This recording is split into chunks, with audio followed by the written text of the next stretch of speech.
Good evening, everyone. I will call to order the Borough Council meeting for Monday, December 1st, 2025 at 7:33 p.m.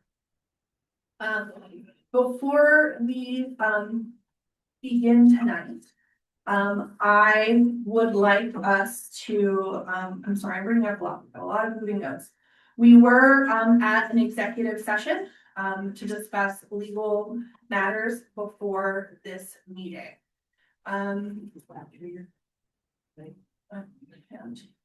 Okay. So thank you everyone for attending tonight. We have a lot of different things going on tonight. We are going to move the community pride presentation ahead of the hearing of the citizens. So our MRTSA crew does not, and our police officers do not need to be in here for longer than necessary, and they can go out and do their amazing and important jobs. So thank you. But before we begin, I want to thank everyone for coming. And December really is a time where it really feels like the world shines light and fun. It is a season of glow with decorations and celebrations across faiths and across homes. It's a time where many of us bundle up on cold nights like tonight and frosty mornings with warm hearts, hot meals, and plenty of time with our loved ones. But as much as December is a time for togetherness, it can also be lonely and isolating for many. Many people who are disabled, sick, living far away from friends and family, who miss departed loved ones, and those who ache for a wish to come true in their own hearts may find December and the happiness that seems like everyone else is having incredibly sad for themselves. So tonight, I ask us all to hold those in our heart, the people who need that extra love and light this season. Let us think how we will give to those who need it and make their season a little brighter. Perhaps it'll be sending that extra holiday card in the mail, inviting neighbors over for an evening of cheer, or just checking in. I want us all to reflect on how we can carry the glow of the season beyond the dark days of December. I believe that we are a community that cares and that comes together. We can all help to spread warmth and wellness into the winter months. So let's stand for a moment and the pledge.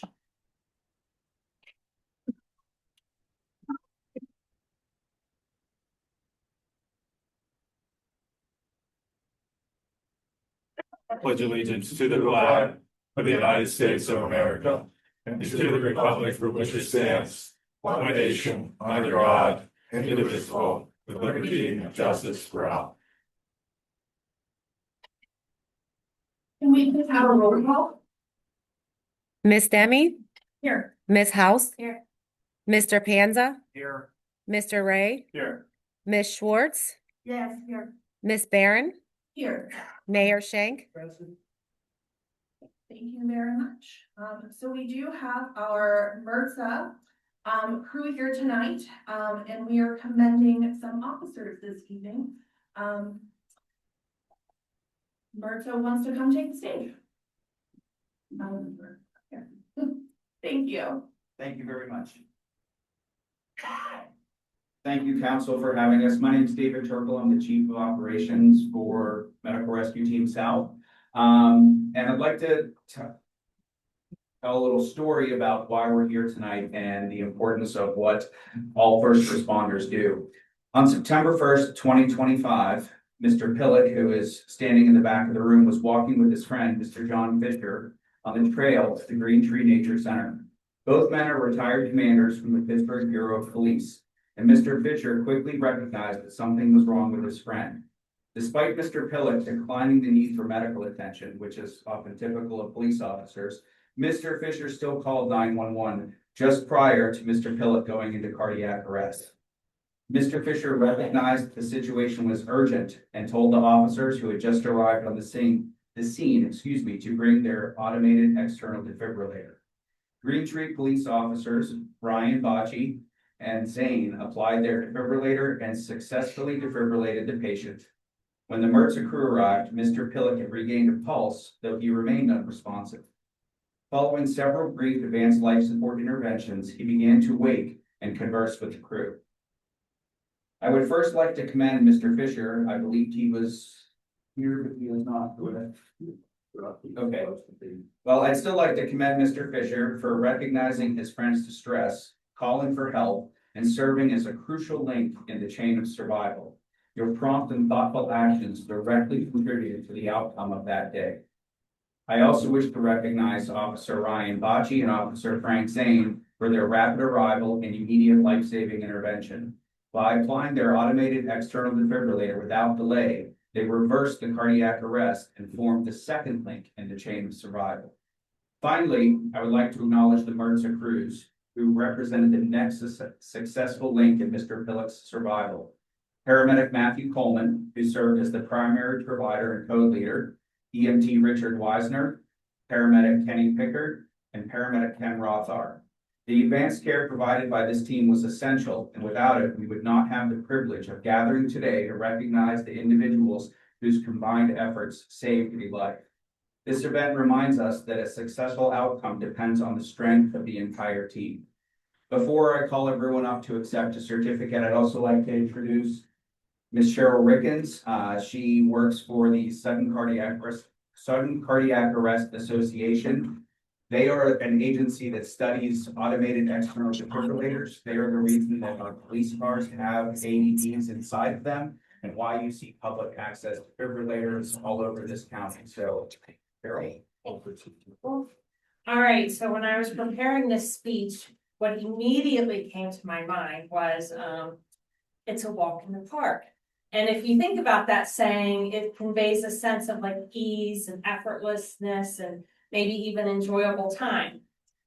Until it wasn't that day. And as Chief Turkle explained with the story, it's the links in the chain of survival that make the difference. And early CPR and early defibrillation, critical links. So awareness and action, these are the links that are presented on the certificate.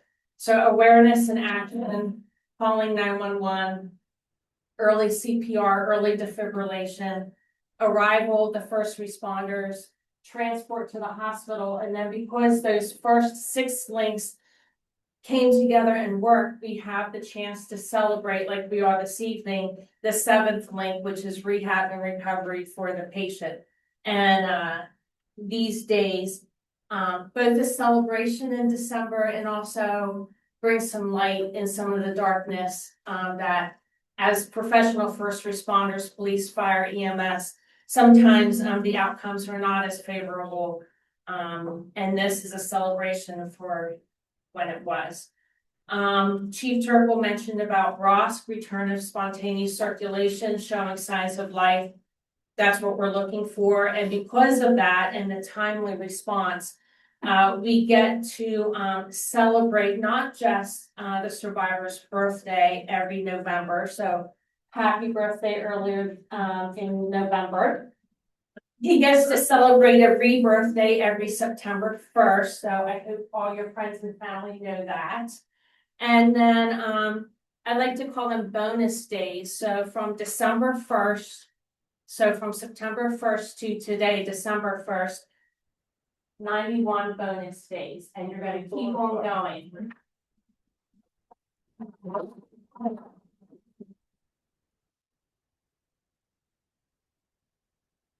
Thank you. With that, we'll call up in some particular order if each person can come up and get their certificate from myself and from Carol when your name is called.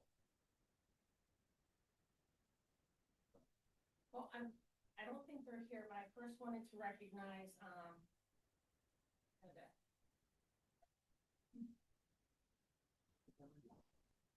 Well, we wouldn't have started this event if it weren't for Mr. Fisher. I don't think he's here.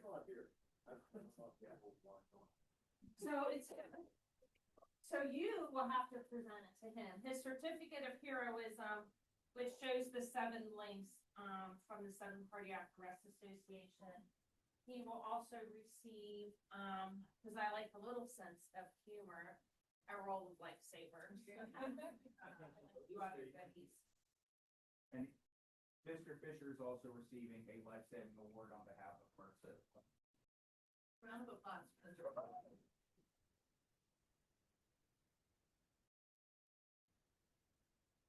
Now, as we said, Mr. Fisher called 911, so your 911 dispatchers are very important. And from Allegheny County 911 Center, Shannon Katanik was the call taker. Nathan Penekova was the police dispatcher. And Ryan Valenti was the EMS dispatcher. And doing a round of applause.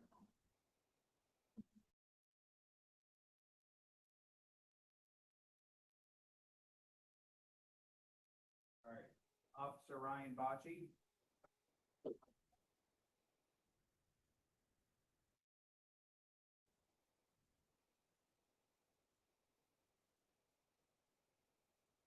Super deal. Congratulations.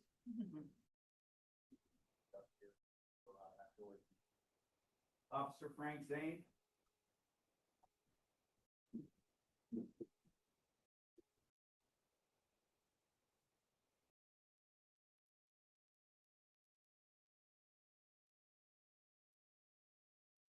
Paramedic Matthew Coleman.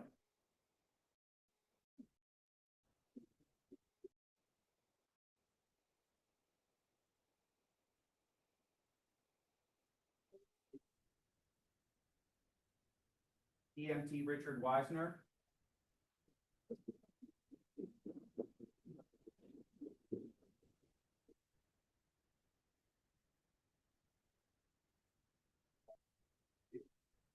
Paramedic Kenny Pickard.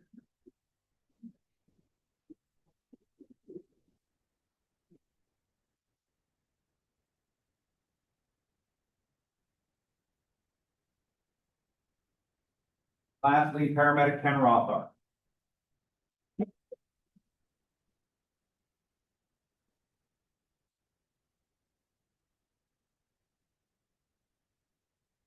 So again, we don't have these very often because these types of events don't turn out this way as often as we would like. But thanks to the actions, again, not only of Mr. Fisher, who's not here, and all of these fine individuals, I can't thank them enough. I'm very honored to serve them as the chief of the organization. They did all the work. I'm just here to hand out certificates. So they're the best of the best up here, and I'm very proud to work alongside them. And Cheryl has an award for Mr. Pillow. So, a certificate of recognition, is awarded to Michael Pillock for, on this first day of December 2025, for surviving a sudden cardiac arrest emergency on September 1st, 2025. And I know it seems a little weird to give you a certificate for that, but your survival is it's a celebration, and because of your experience as a survivor of sudden cardiac arrest, it's truly invaluable in our efforts, as Chief Turkle mentioned, to increase awareness and survivability of cardiac arrest events across the nation. We honor your personal character strength and endurance, as well as express our sincere wishes for a healthy recovery process. Understand that this gentleman has come full circle. He was a paramedic and a police commander. So he's been on the end of taking care of situations and then became the situation. So like experience all. And then because life is sweet, he gets candy.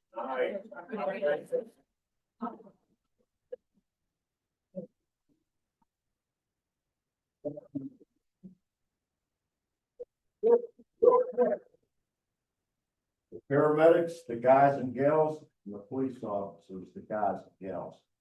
Be very proud of them and know that they can do for any one of you what they do for me. So, and they went home that day and probably never thought twice about it. They truly are a hero. Don't ever forget that. You need them, they're gonna be. Thanks.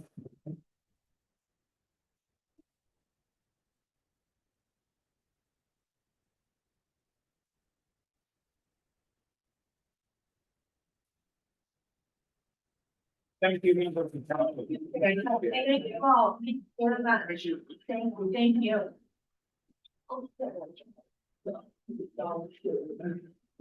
Just real quick before the police officers leave, the police officers during the month of November had a contest. Charity, they were raising money, so they all grew their beards. They didn't shave during the month of November, so that's why they all had beards. They were collecting food for the local food bank. They have 3 truckloads of food and collected over $1,000, so we appreciate their help.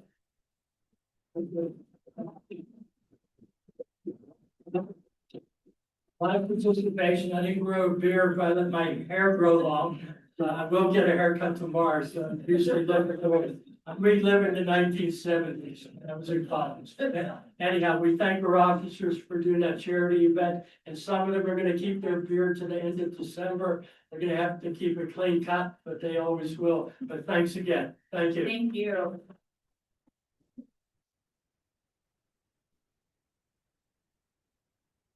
Okay, we'll move on to the approval of the minutes. Oh my goodness, it's not on here. Go ahead. Yes, we have one other proclamation for Frank and Jennifer Vitale here tonight. They stand up. They didn't make it, but in any event, Let's do it next. okay. Do it next month when they're present. Okay, thank you. They've been helping with food, they own the restaurant. We have a proclamation for them for their charitable work in regard to donating food. Thank you. Thank you. Oh, so now we will move to the approval of minutes for the November 3rd, 2025 meeting. Do we have a motion? What is the motion? We have a motion. Do we have a second? Second. We have a motion and a second. Do we have any discussions, questions? Okay, all in favor? And say aye. Aye. Aye. Any nays? Any abstains? Okay, those motions pass. Thank you. Now we have to do the November 17th, 2025 meeting. Do we have a motion? I move. We have a motion. Do we have a second? Second. We have a motion and a second. Any discussions or questions?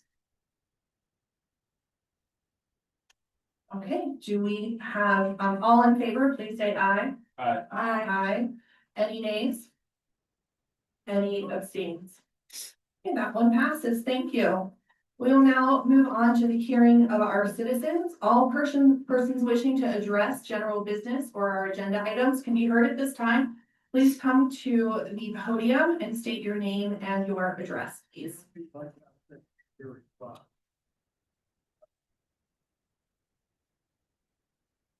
Jeff Metallic, 895 Cherry Street. I'm a member of the planning committee and also a member of the Democratic Committee for Green Tree. I know that or can see that the poll is on the agenda for this evening. So I just wanted to offer a few thoughts to think about prior to the vote tonight for the poll.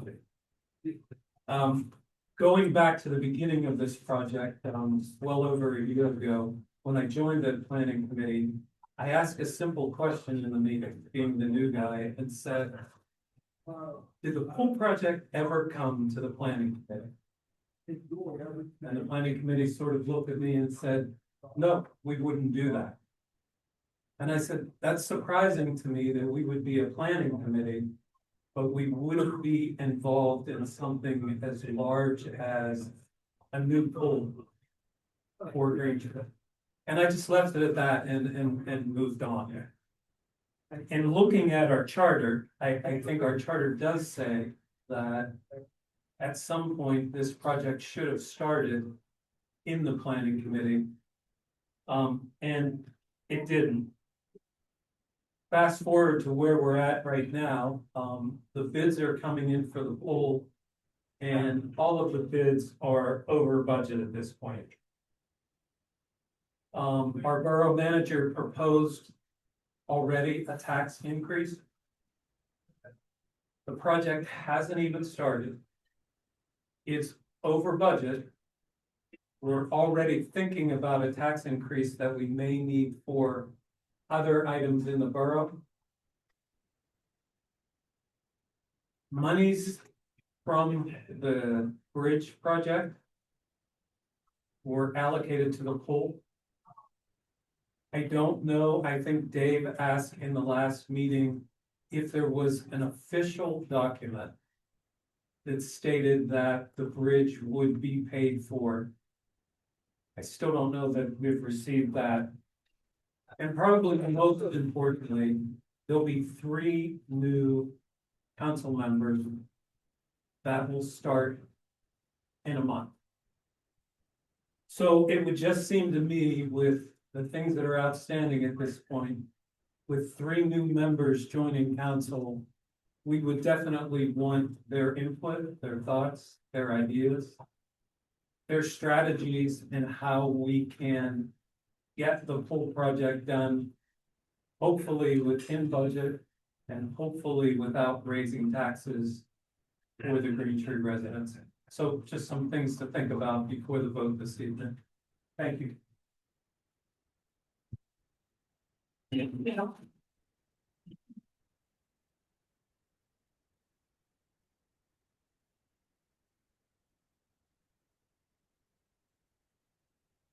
CMUPD 55 Rhodes Avenue. I have to ask this before I continue with what I want to say, because it will determine how I move forward. In October, when I was here, I spoke once again, probably the 4th time, about overnight parking on roads. I was told that it would go to a vote at the November meeting. I was not able to attend. Can anyone tell me if there was a vote and what it was? No, It was no vote. Can someone tell me why? I can't, it's not my committee, I do not know. That's the problem. When people come up and speak, we get lip service.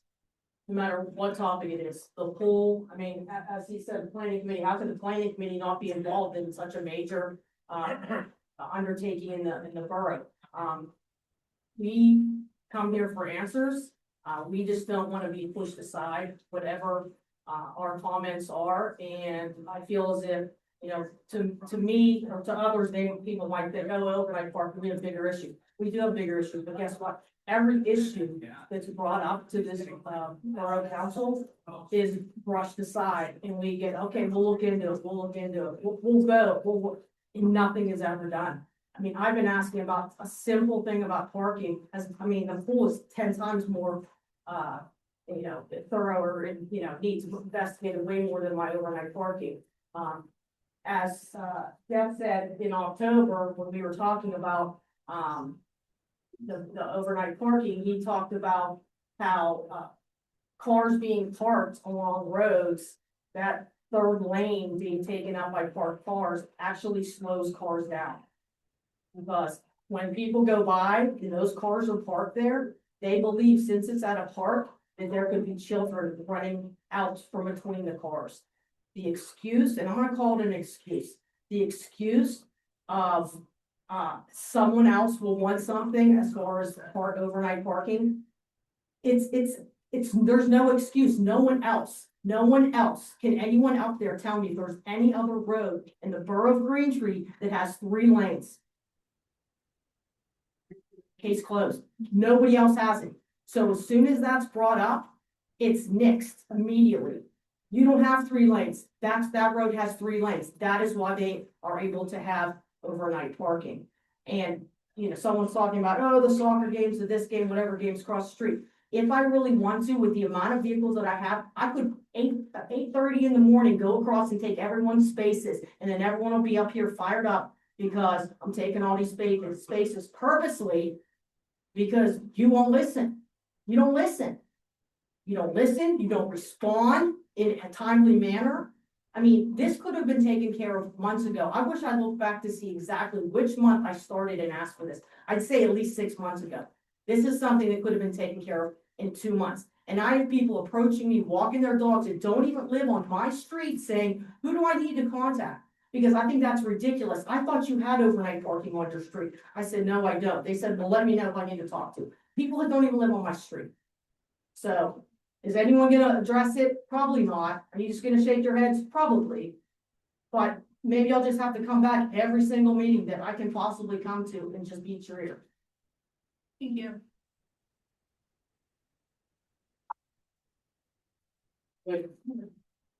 Did I miss something?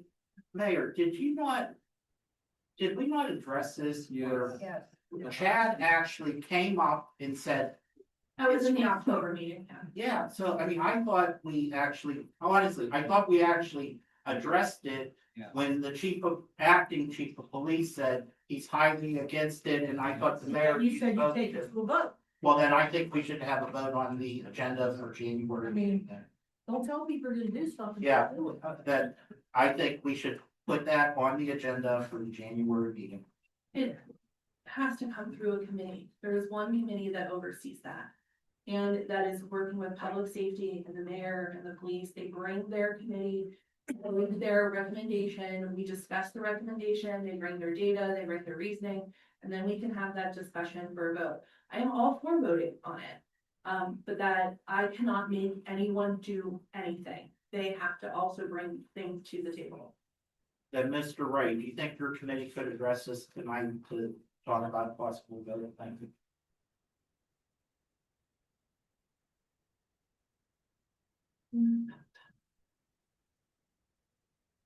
Sometimes. Maybe I'll put my foot in my mouth. I've done that before. Sometimes it's better to wait. I think you have a better chance in January I do than you too. do today. I do So- too. So sometimes I drag my feet purposefully. Thank you. That's why I was happy you didn't vote on it in November. Dawn Ham, 1035 Norris. I come to, actually applaud council. Faith in government is kind of restored between you and Mr. Ray. I came in October about a deer issue.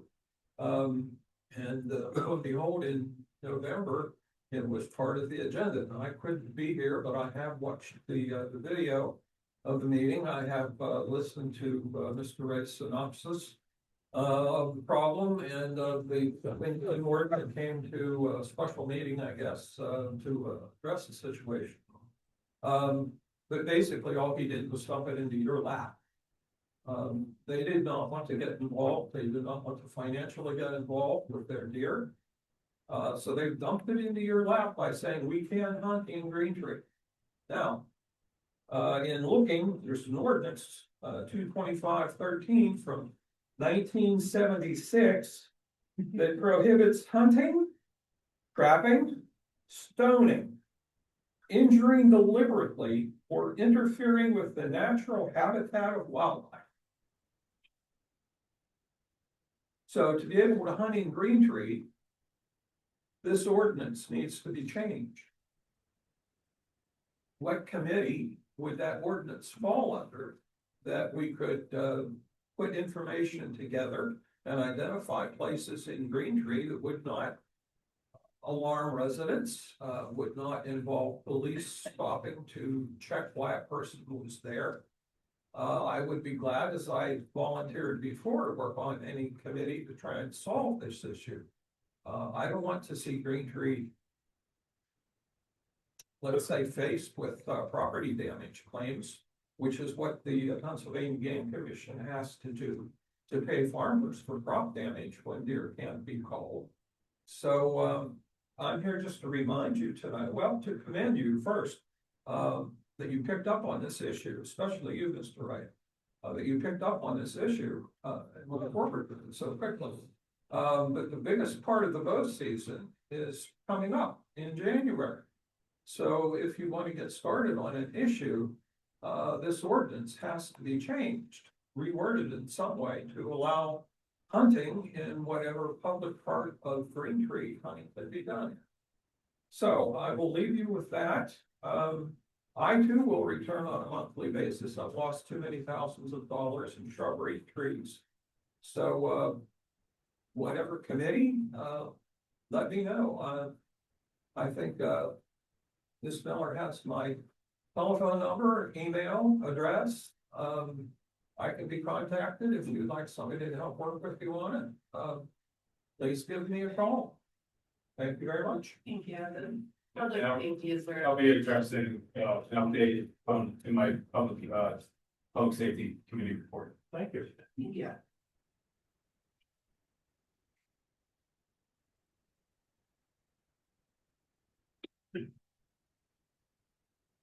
John Poplar, 57 Rhodes Avenue. Again, I'm not sure what we're all gonna be talking about, except maybe the pool tonight. So I'd like to offer a few things, see if we can get some answers tonight. First of all, I think it's a shame that we are voting on this pool tonight. We've been dragging our feet all year on it. We were told the bids were gonna go on at least a month and a half before they actually did go out. And now that the bids are in and they're over budget, we wanna push through a vote on this. When you have in January, 3 new council people coming on council. I think it's a shame that you're even thinking about putting this to a vote tonight. And I can tell you another thing, if this is gonna raise our taxes, I don't know where you think these people are gonna get their money. Duquesne Light just put a 10% increase, or 10 cents a kilowatt, I'm not sure exactly what it was, on everything. 10%. 10%, okay. Fortunately, I don't need to worry about that because I have solar. Which is another issue, I still haven't heard updates on that. If we're pushing through the poll vote tonight, has anybody looked into the solar panels that might go in that complex? I know we had one council member approach me with this, but I really don't hear any details. Can I make a suggestion before we have more people talk about the poll that our solicitor? Okay. Yeah. Okay, so, we're going to be making a procedural motion. There was an issue with the bid process, so we're gonna be making a motion to reject all bids at this moment, and that will be readdressed in the coming month with the new council. So just so everyone knows, there's nothing happening on the pool. So was this just decided in the executive meeting before this meeting, or? No, this was notified to us this afternoon, Then why was it on the agenda? because the agenda was published last Friday. Okay, but when I walk in and pick up something off the table here, that agenda could have been Mr. updated. We can't adjust the agenda that's published. Okay, So, just so you know, and for future, we will be not discussing the pool bids this evening. okay, and I They're being know rejected. we were looking into the possibility of whether the council could put some bullet points on the agenda. Yeah, Where we at with that? I will address it in our, Okay. my finance administration update. Okay, good. All right, maybe we're making a little progress here. I know I will second the deer issue for sure. And seriously think about talking about raising taxes. I'm really concerned about the Trumbull Bridge finances. If we push the funds over to the pool, we gotta make sure we have money for that too. If we don't have money, something's gonna have to be put on hold. And I know it's not gonna be the Trumbull Bridge. That's gonna take a priority over that pool. So maybe we just think about nursing along what we have over there at the pool. I know we spent $8,000 last year to fix the heater, which worked for 2 months at least. And it was great. We're gonna spend another $8,000 or $10,000 to get the heater working for 2 more months this coming summer. I'm all for it. And again, now that we do have some bids in, and I know you're gonna put this on. When you do decide or read through the bids and get them in, I wanna make sure that when we get to the point we're gonna award the bids, I would like to hear a plan from council on what's the timeline. When will construction start? When will it be done? And make sure we have them contractors sign on the bid, on the contract, that they're not done on time, they're gonna be paying us back whatever amount of money for every week it is not done. That's all. That seems like it's pretty simple. And I'm sure you, as the people that are financing this, I should say we, financing this, we should be able to put that in the contract. There's no reason in the world, I'm sure other contractors do this. I hear it all the time on the news. I'm not in the contracting business, but I watch a lot of news and I hear a lot of things. So I wanna make sure we have that in there. Okay? I do wanna address the parking at roads too. I know we did time study or traffic study. I'd like to know if we can get an update on what's going on there. Yeah, it's in my report. That's okay, all right. So, again, if it was on the agenda, I would have to be up there. Okay, so thank you for your time. Thank you. Maureen Callis, 322 Forest Drive. I'm just curious, after that statement, I'm really grateful the council is allowing the incoming members to make decisions moving forward with the pool. But I'm just curious as to what was the issue with the bidding. It's something that we've been talking about, and I'm very unclear how, I know how business is done, like what was wrong with the bidding. It wasn't the bidding per se, it was the advertising. They advertised twice, the advertisement only went once. And who oversees that decision making? I'll take full responsibility for that. I appreciate that, thank you. Thank you.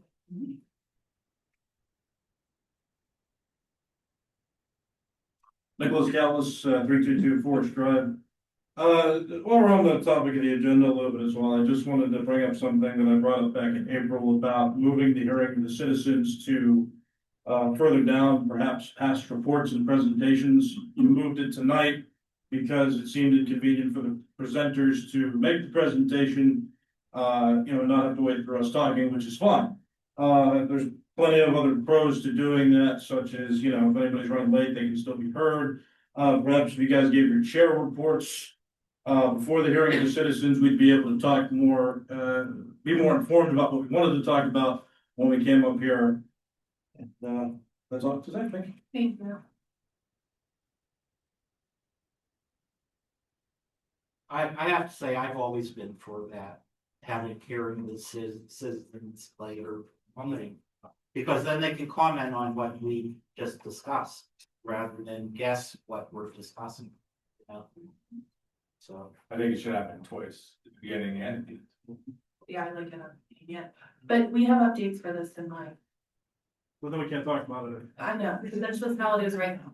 We've got to go with what it is. It could be changed. Not during the meeting. No, but I mean, when we asked for these.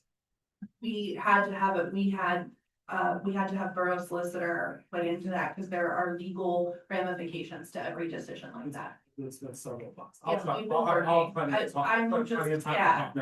Please just let us continue. Absolutely. Yeah.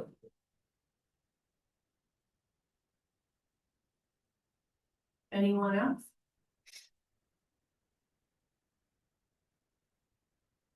Okay, come on up. Oh, I'm sorry, I didn't see you. Okay, Aldo Arcolati, 143 Sheldon Avenue, Pittsburgh, 15220. Speaking about the agenda, and hearing of the citizens, it would have saved some time in this case if it was announced earlier in the meeting. I know that might not be permitted, but if it was announced earlier in the meeting that we're not going to vote on the pool project, not that many people would have talked about it, and it would have saved some time. So I think that's something that could be considered. If something like that is happening, that could be mentioned sooner. That's just a comment. I also want to second, if there was hearing of the citizens, both at the beginning of the meeting and at the end of the meeting, and perhaps the end of the meeting to be reserved only for comments regarding what has taken place during the meeting. So the hearing of the citizens perhaps could be more at the beginning, dedicated to issues the public wants to talk about. Maybe that's not on the agenda. So that's a comment regarding that. But getting now to what I wanted to talk about when I came in this evening. I'm seeing that the materials that were attached to the agenda on the computer are indicating that the proposed tax increase has been eliminated. If that's accurate, I want to thank Borough Council for taking that step. I think that's very wise given the current economic situation. So I want to thank you folks for that. However, I am concerned about future expenditures. And I think to avoid future tax increases, the borough is going to have to control expenses and salaries. And regarding that, certain projects of a cosmetic nature should be have a lesser priority than more important, kind of keeping the heat on and the lights on and that kind of structural kind of issues and things like that. More also, I think it has to be considered that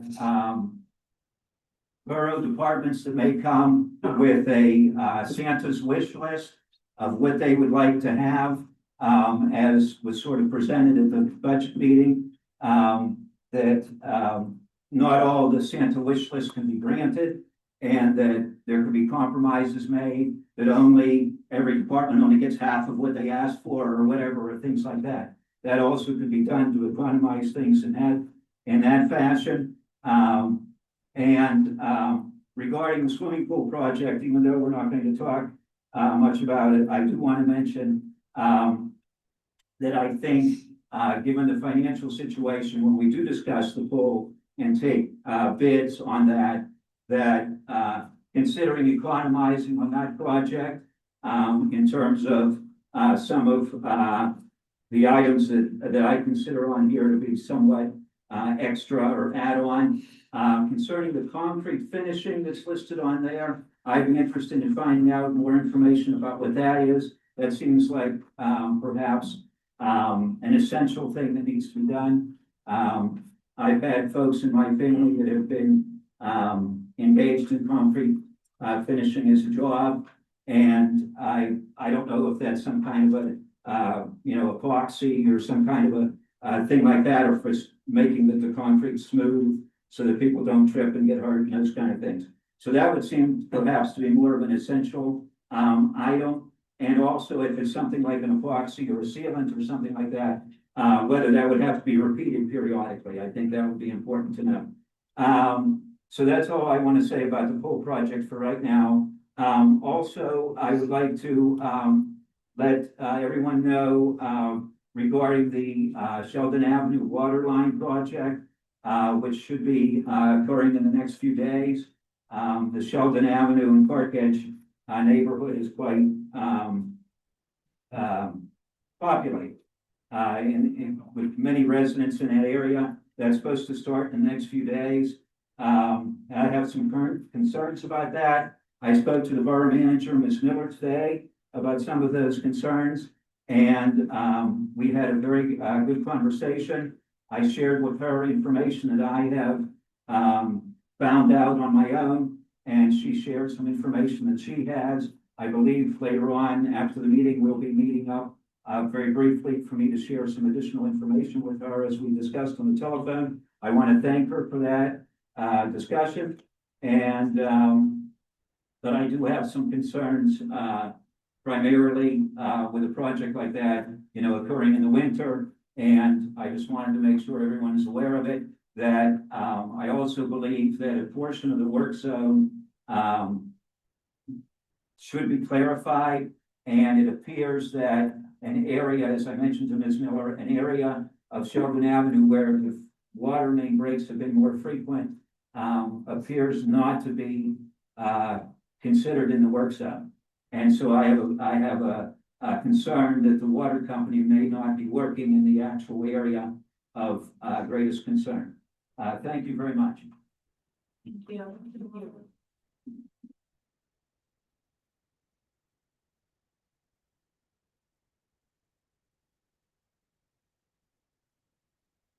Okay, we are going to move on tonight for our MS4 presentation. Mr. Malinsky is here from LSSE, and will lead that presentation. Hi Shannon, I'm the backup. I know, yeah, I was like, this is it, Mr. It was like just Jason Stanton, and I'm reading what's on it. Thank you, Madam President. This is our annual. And I'll just say there are some handouts. Yes. There are handouts over. This is the annual elected officials presentation. associated with our MS4 permit. MS4 is an acronym for Municipal Separate Storm Sewer System, MS4. It's our system that collects and conveys stormwater in the borough of Green Tree, conveys it to stream waterways and carries it downstream. The borough does have a permit to discharge stormwater.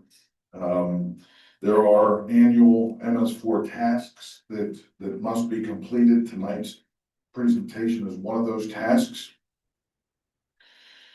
And there's an annual report that's due to DEP in September of each year. That annual report was submitted, and tonight's minutes will be included in the annual report that's submitted in September of 2026. It's a federal permit, meaning that the federal government mandated it, and they mandated the states enforce it through our local municipalities. So Green Tree Borough is an MS4 community. We do have a permit, and there are certain things that we're required to do, including in this permit cycle, a pollution reduction plan. That plan was developed in 2018. It had two components, a rain garden, or two rain gardens in our Sawmill Run watershed that were constructed in Green Tree Park. The other component is a stream restoration program to remove sediment and nutrients in the Whiskey Run watershed, primarily on this part of the borough. In terms of our permit status, this current permit cycle will end in September of 2026, whereby a new permit cycle will start. There's some significant changes coming with respect to that permit. So the primary goal of the permit is to protect water quality and limit stormwater pollution. That covers the first 3 slides of the presentation. The annual MS4 tasks are several minimum control measures, and this is on the 4th slide. And I'm not going to cover these individually. One is public education and outreach. Tonight's exercise is one of those activities, and believe it or not, in every permit cycle, a representative of the Department of Environmental Protection will audit Green Tree Borough and check to make sure that we're doing the minimum control measures. Our last audit was conducted in 2024. There were no violations, which a shout out and a thank you to our administration and our public works for doing the right things in terms of our MS4 permit. The second minimum control measure is public involvement participation. There's also an illicit detection and elimination program, construction stormwater runoff, which is primarily the conservation district, and pollution prevention, good housekeeping. Moving on in terms of the slides, I think I covered 4, 5, and 6, just kind of meandering through. One part that's still outstanding is our stream restoration program. And since our firm has last met with council, the state has issued Green Tree Borough the permit for the stream restoration program. That permit was issued, I believe, October 30th. And that completed that portion of the program. The borough negotiated rights of way agreements because a lot of the streams that will be restored is on private property. Those property owners signed the right of way agreements. And the project has currently been advertised and scheduled for bidding in December, with award in January, February. Those costs will largely be paid for via grant funds that was secured through the local share account and small water and sewer program. It's not anticipated, based on the grant funding still remaining, that there'll be additional funds needed from the general fund. But again, that'll be determined, from the stormwater fund, I should say. That should be determined, based on the bids received. So I think that covers slide number 6. And mentioned that the pollution reduction plan is required to be implemented by September of 2026. Discuss the grant program. In terms of the MS4 permit, what's next? This last permit cycle focused on water quality improvement, again, removing sediment, vis-a-vis removal of non-native material in the streams, as well as, installing rain gardens, bioswales, stormwater filters, if you will, like we did in Green Tree Park. The next 5 years is going to have a different focus. Instead of pollution reduction plan, it'll be focused on a volume management plan or a volume reduction plan, meaning how do municipalities like Green Tree Borough deal with stormwater volume during, significant rain events. So that's the big element, to highlight the next coming 5 years volume management plan. And in terms of that schedule, we anticipate the new permit application being due at the end of September. The end of September 2028, the volume management plan and the 2028 model ordinance associated with stormwater management updates will be due the end of 2030, the end of September. The volumetric management plan progress with the annual report and completion of construction of any improvements by the end of September 2031. So again, that's an 8-year outlook, if you will, of stormwater regulations that are facing not only Green Tree Borough, but all the MS4 communities in Pennsylvania.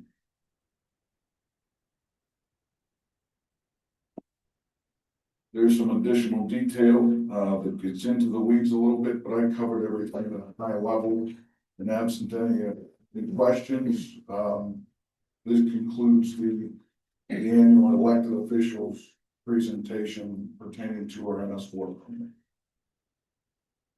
Thanks, Jason. I have a couple of questions, and I'm not shooting messengers, so. When did the MS4 project start? The permit, the Clean Water Act was established in 1972. That pertained to sewage treatment plants.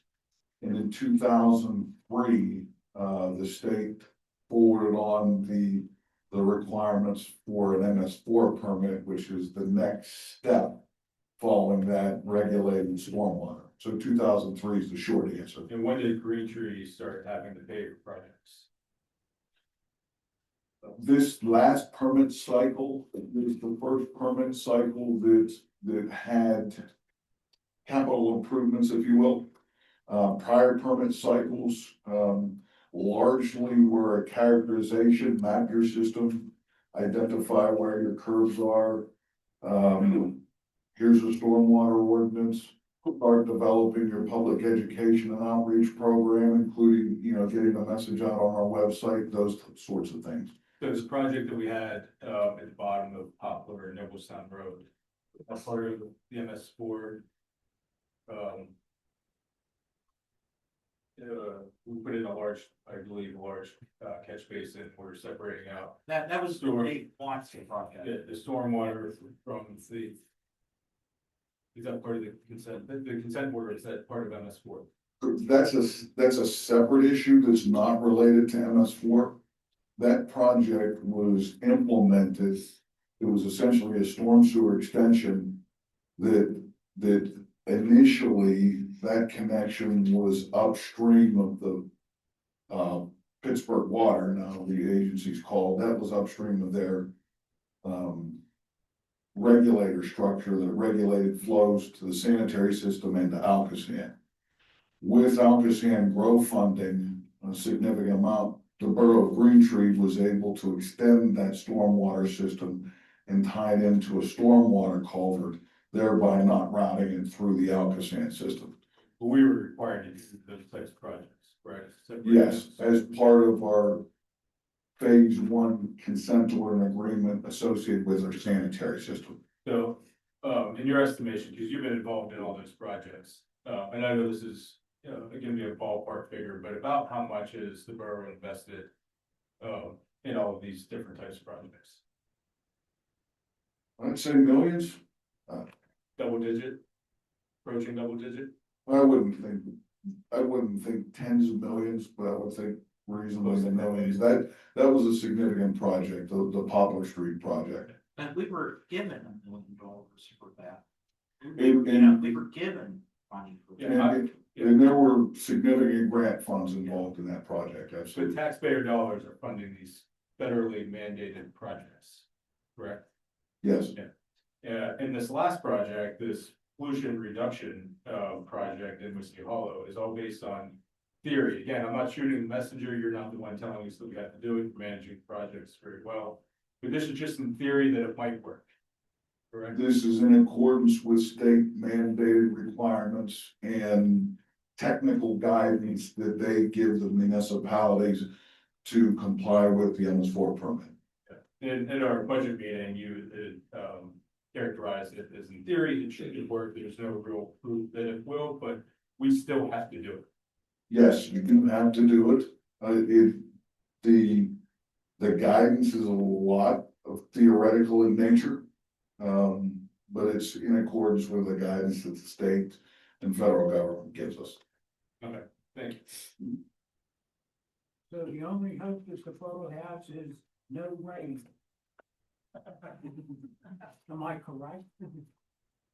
Next year, the volume requirements will be.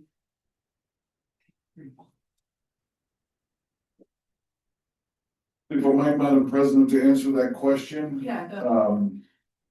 Not getting any rain is probably not a solution. It's how do the municipalities manage, say, for example, a 1-inch rainstorm or a 3/4 inch rainstorm. That's more or less what the next permit cycle will be, the borough will be required to address. How are we gonna address that 1-inch rainstorm? Jason, I have a question. When the one project I've always been against, because I think it's a total waste of money, is this stream restoration, where you're gonna take all the vegetation away and then put vegetation back. It just seems like, and you're saying, well, because it has to be native vegetation. So are we gonna have a weed expert going around saying that's native, that's not native, that's not native, that's native? And then if it's there anyways, wouldn't it be native to begin with? Because that's its home to begin with. And hopefully the deer don't eat the new plants. Well, this is true, but I mean, we talked about it. I mean, honestly, I know it wasn't your idea, okay? I know, or even your firm, you didn't sit around saying, hey, let's do this, but we're talking about people, their electric bills going up. We're worried about all this money, and for me to go down and take the weeds out and then put them all back. And I mean, if it was like a couple $100, okay, but you're talking $400,000 to change the weeds. I mean. And in theory, it's supposed to work. It's But not guaranteed. and we're looking at reduction of sludge by maybe 30 metric tons. However, how do we measure that? It can only be 10 metric tons. And then if it's only 10 metric tons, we really wasted our money.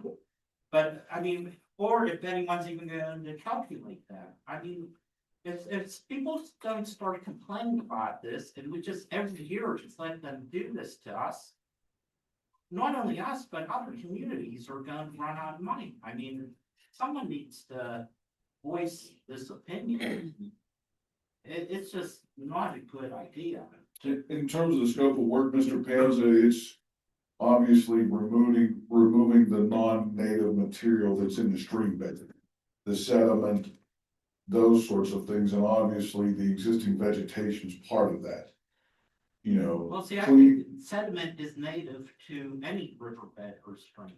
I mean, that's part of a riverbed, right? The sediment also constitute debris, yes, like concrete, I mean, it's not just the native, it's the trash, it's Something we the could. construction Give materials. Public Works a day or two to walk the creek and remove all the garbage.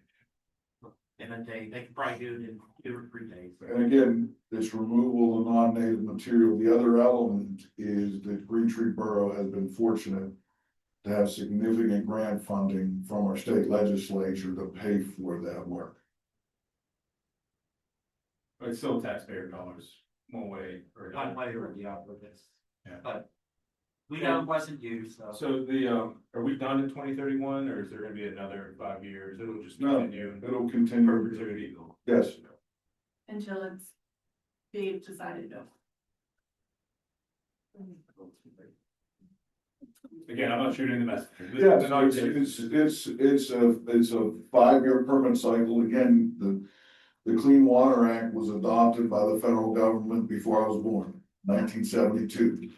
And that Clean Water Act required sewage treatment plants to apply for a permit every 5 years. And they'll be continuing to apply for that permit for the next 50 years to treat sewage. Likewise, in terms of our MS4 permit, it's going to continue into the future because stormwater is now a regulated substance. Thank you. You're welcome. Any other questions? Okay, so we are going to move on to the new business tonight, but before our committee chair reports, we do need to address the appointment to council seat vacated by Arthur Tintori. Do we have a motion? I move that we appoint Kara Tortorella to fill the council seat vacated by Arthur Tintori with the term to expire on December 31st, 2027. Second. We have a motion and a second. Do we have any discussion, questions? Yeah. Go ahead. Just comments. I think Kara is a highly well-qualified candidate for council. She's a community steward. She's involved in community. She was recently on the ballot and received over 700 votes. And her interview before council, she did very well answering all the questions and plans that I think can improve for our operations. So with that, I'm in favor of Kara Monroe. Thank you. Yeah, I think we have a lot of good candidates. We have 4 people that interviewed. We have a lot of good candidates. And I think Kara is one of the good candidates that was interviewed. Thank you. Can we have a roll call vote, please? All right. Ms. Demi, No. Ms. House, No. Mr. Panza, Yes. Mr. Ray, Yes. Ms. Schwartz, No. Ms. Barron, No. That motion does not pass. Do we have another I believe motion? that we have I, marked that. you have, Ms. House started to talk for you. I move that we appoint Adina Aldrin-Caskey to fill the council seat vacated by Arthur Tintori with the term to expire on December 31st, 2027. We have a motion. Do we have a second? Second. We have a motion and a second. Do we have any discussion? Anything you want to say, Ms. House? I feel that Ms. Caskey was very well prepared when she came to our interview. It was very clear she had done her research on the borough, on the budget. Asked very well pointed questions. I feel she was prepared in her answers, and that is why I chose to move to appoint her. Thank you. I'd comment. I think she's a good candidate, but she's only lived here 4 years. We have 2 other candidates, Kara and Mark Daphne, that have been here a long time.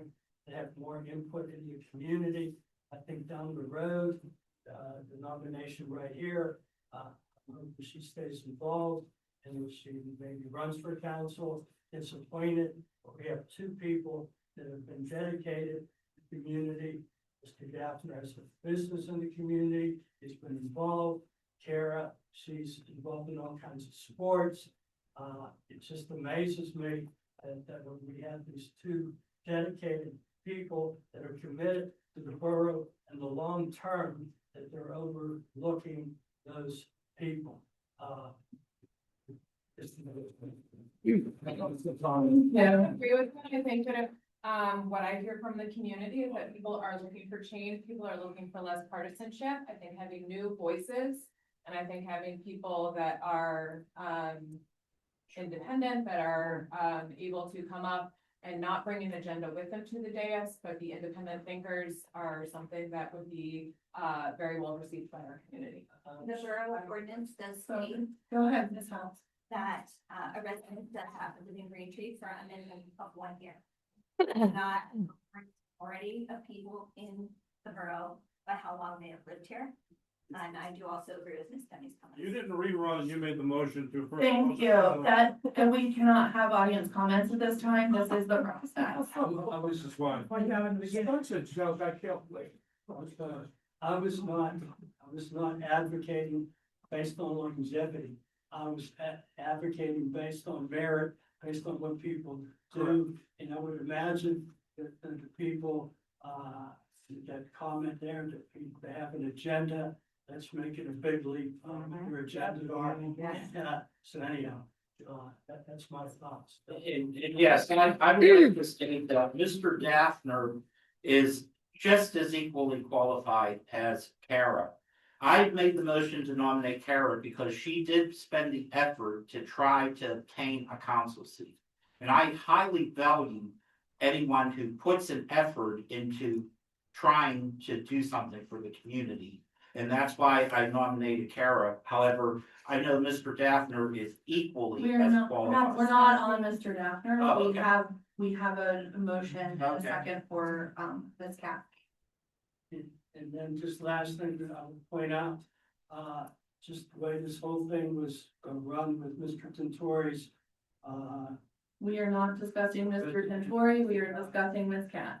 We have to Which- stay on. We have, yeah, he is. staying on topic, discussing the timing of this, thing, and if this nomination and the fact that two people up here were not even elected, they were, appointed, and now they're appointing someone else, so we have a perpetual appointments, avoiding elections. Thank you.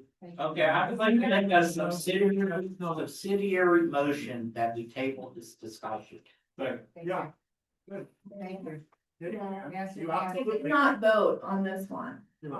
We have a motion and we have a motion to table. Yeah. Yes, correct. Yes, we can. Okay, we can do a roll, and then we had a second, so a roll call vote to table. Okay. Can we have a roll call vote to table? Miss Demi, No. Miss House, No. Mr. Panza, Yes. Mr. Ray, Yes. Miss Schwartz, No. Miss Barron, No. We did get it all. Okay, so you do still have a motion on the agenda for an appointment of Ms. Caskey to fill this role. Can we, I have a question. If that motion had passed, could we appoint this vacancy with the new council? Yes. Yes, yes. Timing wise, no, it would be 60 days from the date. So you have 60 days from the date of the resignation that it's accepted.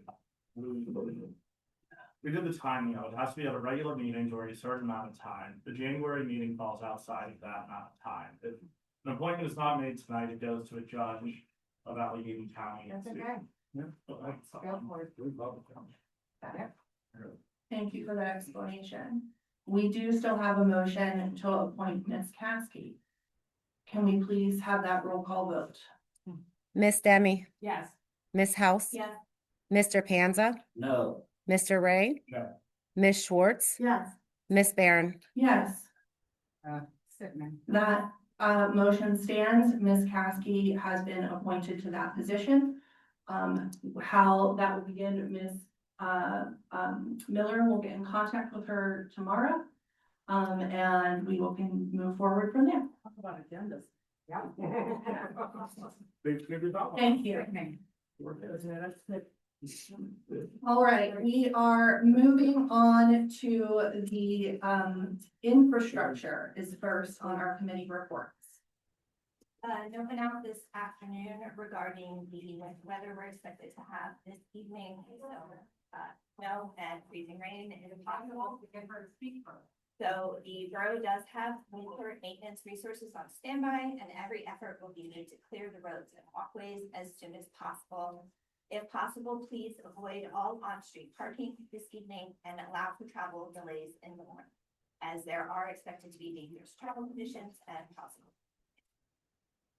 The sidewalk improvements to Green Tree Road are just about complete. We are pending final inspection.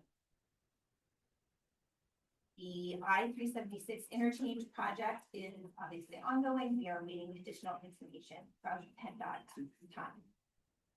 The storm sewer infrastructure regarding the Dale Drive swale, Holiday Drive sewer rehab, and Trumbull Drive trough restoration have been included in the 2026 storm sewer budget. And several areas where sanitary sewer deficiencies have been identified have been repaired or are under evaluation for repairs.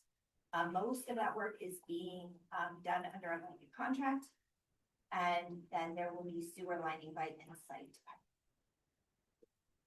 There are a few remaining tasks to be completed on the Holiday Advanced storm line. We are waiting on deadlines availability for that. The 2025 road program is 95% complete. Remaining punch list items have been identified and should be completed within the next few weeks, weather pending. And the stream restoration project has been placed out to bid. And that will be my show. Thanks. Any discussions? So all of those notes and things that you have with in your meetings with the borough manager, all of that will then be passed on to the new council to pick up. Thank you very much. All right. Moving on to public facilities, parks and equipment with Ms. Schwartz. All right, we have a meeting scheduled with Point Park University next week, to discuss their, request to make improvements to the Point Park University field. So that will be, reported on, at the next meeting once we have that. Most of my report involves, the pool. As we mentioned earlier, there was discrepancy with the advertisement for the bidding process. So I am going to make a motion that we reject the Wilson Pool Reconstruction Project base bid and all add alternates 1 through 4B. We have a motion. Do we have a second? Second. We have a motion and a second. Any discussion, questions? So that, if it goes forward, that will be re-advertised. We will work with, with the full architect to get that scheduled. So just as a point of clarification, the rejection is not an indefinite rejection. Rather, it's just to allow this to go and be re-advertised. I have a question about that because I know it has been brought up by residents and also in council that there is a project that Baldwin did where they did the refurbishment instead of the reconstruction. I did talk with the Baldwin Borough Manager about the project. Would it make sense, and this is something that maybe the committee can take up in the next month before we put it back out to bid, to look into possibly including a specification for a reconstruction and a rebuild, so we can look at the difference and have all of the data at once versus going forward with something and not knowing what the alternative might be, or scrapping something and then finding out that the alternative is just as costly as what we were already looking at doing. I think it would warrant some discussion to look at that as a potential to do a bid for both projects. I agree. Yeah, I think- great. I agree, and, Mr. Stanton, I believe you're the engineer on the Baldwin project, so maybe shed some light. Yes, thank you. We are the project engineer for the Borough Bowling project. It actually was initially scoped, their grant funding is very much similar to the grant funding that Green Tree Borough received from the local share account. The scoping started 2 years or so ago. And initially the discussion was more of extending the useful life. And again, not being directly involved with Green Tree Borough's pool. I'm not making any comparison, just trying to tell the story, at least how that scope evolved. They've invested in their pool, for instance, their pool house renovations over the years, different things like that. And for the 2024 pool season, they were closed. They as soon as the grant funding was awarded late in 2023, the same grant cycle that you were, in-house staff concluded that certain features in the pool were going to be very problematic to open for the 2024 pool season, acknowledging that in terms of operations, our in-house pool operations is primarily in-house here at Green Tree. Baldwin Borough, they use a pool management company, so that there's a lead time associated with those type of contracts. So, again, the initial scope, the outreach with the public was more of keeping the same footprint, but extending the useful life.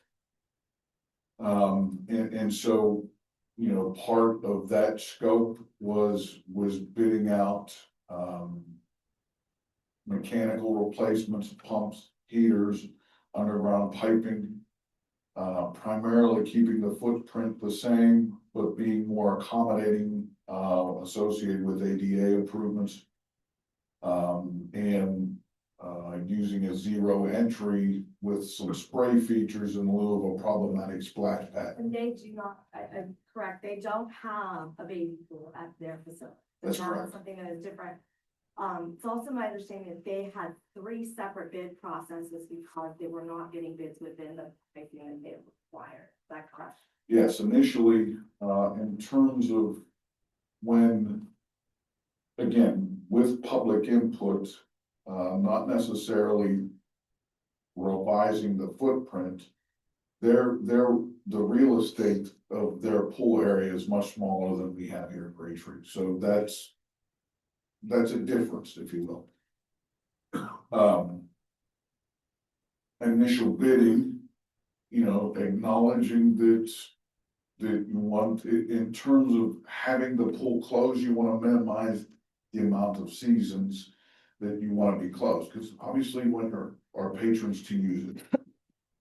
The initial thought was, and once the grant award was issued, specifications were put together based on, you know, that relative modest scope of work. Initial bids came in very much over the budget. The project was rebid. Some of the bidders pulled their bids in the last minute. And that was towards the end of 2024. After looking at some of the scope, clarifying some of the scope, it was rebid last fall. And construction started as soon as the weather broke in early 2025. Construction's nearly completed with some punch list items and anticipating negotiating a pool management contract and opening on real day. So that's kind of the chronology, if you will. Are you familiar with the radar system that they use to determine the voids under the pool? Were you involved in that process? And the reason I ask is we did core sampling of our pool. And I know when I talked to him, he said that they didn't have that many voids, that when they did the radar, it was determined that they were in pretty good shape. And I know that we have sections that are in pretty bad shape. in variety, what the cost of radaring is, what the process is that something that we might think about doing if we're looking at having these two different processes looked at? Yeah, there's potential for that. In that case, in terms of the voids and things like that, we were able to utilize the same vendor to identify those voids and route those voids before putting in a pole line or a new gutter system. So that was after the bid. No, that was before the bid process, yes. It was a relatively cost-effective solution to identify and fine tune the scope associated with, potential voids underneath the concrete. Thank you, that's very helpful. Very informative. Yeah. I wish we would have thought about that 18 months ago when we tried to pause in the pool. Would have been helpful in making a decision. I'd also like to know why we didn't forward it to planning commission for their review as it states in the charter. My understanding of the charter has been that the planning commission looks when it is new development of that land, and since it is a pool and it would continue to be a pool, it did not need to go to planning. It says, any public building in the borough to the location, extension, widening, narrowing, enlargement, and ornamentation of any street, boulevard, parkway, park, playground, or other public ground, and to parking on the same, and to the relocation, vacation, curtailment of the same, and to the change of use or any other alteration with relation to any of the same. It goes on, the commission shall have the power to disapprove any such ordinances related thereto, with which disapproval, however, must be communicated to council in writing within 10 days from the introduction of such ordinances, but such disapproval shall not operate as a veto of the proposed ordinances. So it doesn't have to be new, it can be a change to an existing. So again, I'd like to know why we didn't forward it to planning commission. The core bearings and stuff happened like before I was here. That was what I was told, and the advice was that it would continue moving on. It did not start with planning, and it did not need to go to planning. I'd like to make a subsidiary motion. We're in a motion right now for a second. We are in a motion. We're in a motion to reject the Reject. bid. Okay. Yeah. So that's the first thing. Okay. And I just recommend. We had a that- second, yeah. Yeah, I just brought up that I think when we go past this point, we should look at the possibility of rehabilitation. I think that's something that your committee can look at in this month, and then when we come to January, because they'll have to be put out to bid again. Like, that's something that your committee. Right, the committee would have to do like that. Yeah. We can meet the, and then bring it to council again. Okay, so we have the motion in a second. Do we need a roll call for that? Can we have a roll call? Ms. Schwartz, Yes. Ms. Demi, Yes. Ms. House, Yes. Mr. Panza, Yes. Mr. Ray, Yes. Miss Barron. Yes. All right, that one passes. Thank you. So just to make sure, we're gonna wait until January Yeah, no, we're not gonna to put take it it back. back to your committee No, or I to the mean, public. we'll meet this month to discuss like what we want, what we think the look like should be the suggestion for council. Yeah. Whether it be like going out and figuring out what the region, like the refurbishment bid would be, that kind of thing, before it goes out to bid. We're not gonna put it out to bid this month. Well, I just want to confirm that, because I think what we should do is just wait until January. Yeah, I'd like I to mean- make a motion that we table any discussion Let's related to. gather the information, that's what I'm saying, like, we can gather the That would information be for start- Darwin and have that all, that it can be given to the committee in January, right, do you know what I'm saying? Yeah. Yeah. We'll communicate with everybody in January, because it'll be new folks. Okay. And then we'll start in January. Great. But not to sit, I don't wanna sit and not gather information if we Right. can, and not, so. We should, yeah, agreed. All right, thank you. I just want to make sure I don't have to change my vacation schedule, come in for a special meeting. and vote. No, we're not doing that. No, January. Yeah, Okay, moving on to public safety and equipment, Mr. Reck. wait, did we Yeah, vote? we didn't- Oh.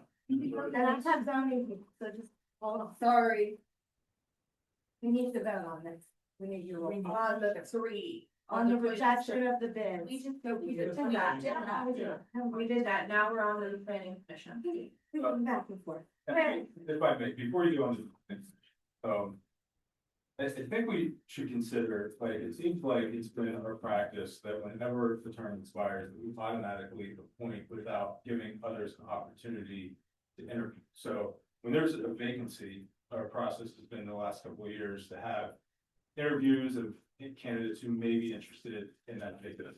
I think we should apply that same standard to those seats that are expiring. So open it up. We're holding a volunteer expo next week. Open it up to others who may be interested. And if the best candidate surfaces, who is the incumbent whose term is expiring, then we can reappoint. But Mr. Ray, you would be creating the same way council's elected. When your term's up, you open it up to everyone and not just say, you want it again, we'll let you on. Yeah. Yeah, because I think I think that's offers, a wonderful idea. it makes it more fair, rather than just sort of rubber stamping the reappointments. Is that what happens? Do we know that? I can't recall a time when we did not reappoint someone. What is the? Unless they said it. Unless they said it. Yeah. What does the charter say? I mean, just what, is there anything specific in the charter office? Yeah.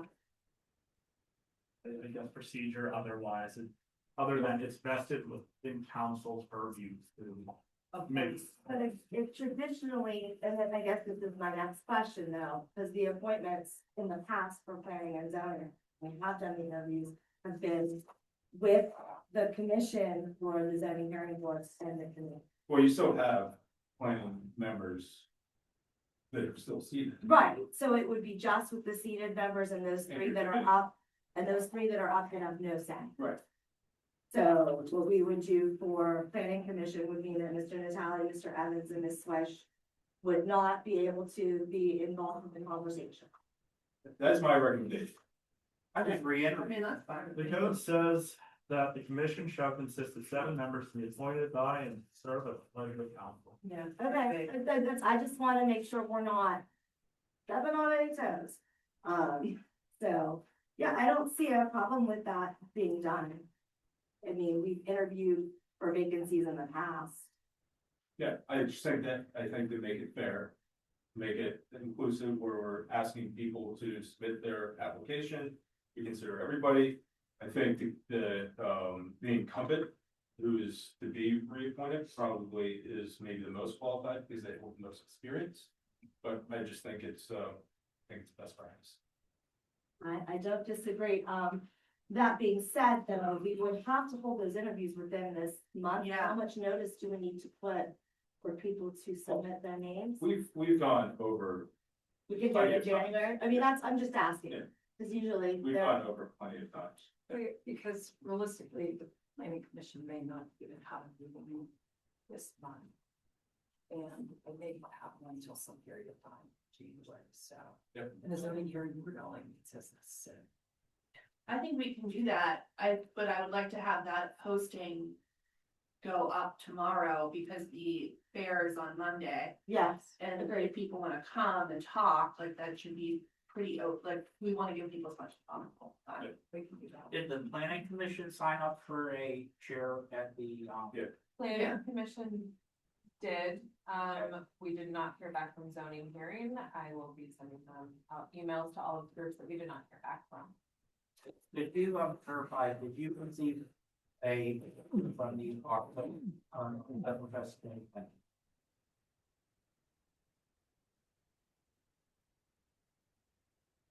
Do you want to make a motion, Dave? We need to, just not Just table it? we just don't, yeah, we just table. Okay. Well then, in that case, that is the end of my. You went from a long report to. Oh, no. Save me Zip, the time. Yeah. Saved your voice. Okay. Public safety and equipment, Mr. Ray. Public safety and equipment, and just hand left, I'll reach out to him and get him updates personally about the issue that he brought forward, but in general, he cited an ordinance from, I believe, the 1970s, which prohibits hunting, shooting, apparently stoning. What happened though is the game warden explained, the state law supersedes the borough code, so hunting is allowed on private property. As long as there's a 50-yard distance from a structure.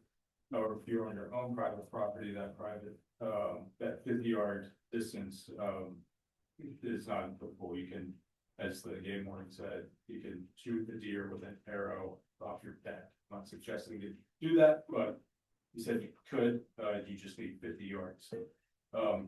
What we are doing though is, well, I'll address this in my full report, but I just wanted to address that one point about the existing ordinance. My computer is about to die. I have my notes on here, so I'm gonna go to my report here. In November, the Green Tree Police Department saw steady activity across medical assists, traffic accidents, and quality of life calls. Officers responded to 2 sudden deaths, multiple mental health situations, and several domestic incidents throughout the borough. Local hotels continue to generate recurring calls, including disturbances, domestics, welfare checks, and theft complaints. City Vista Apartments, thanks. City Vista Apartments.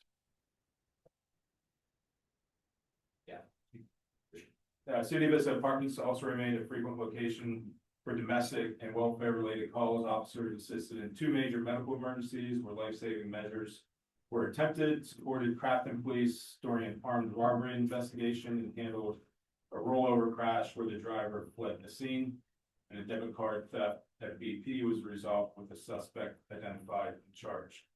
So thank you to the officers in the police department that are keeping Green Tree safe. We also had a public safety committee meeting where we invited our traffic consultant to review the traffic study that they completed for us. So that was addressing School Street, Avocado Drive, and Rhodes Avenue. The engineers reviewed speeds, crash history, and roadway conditions.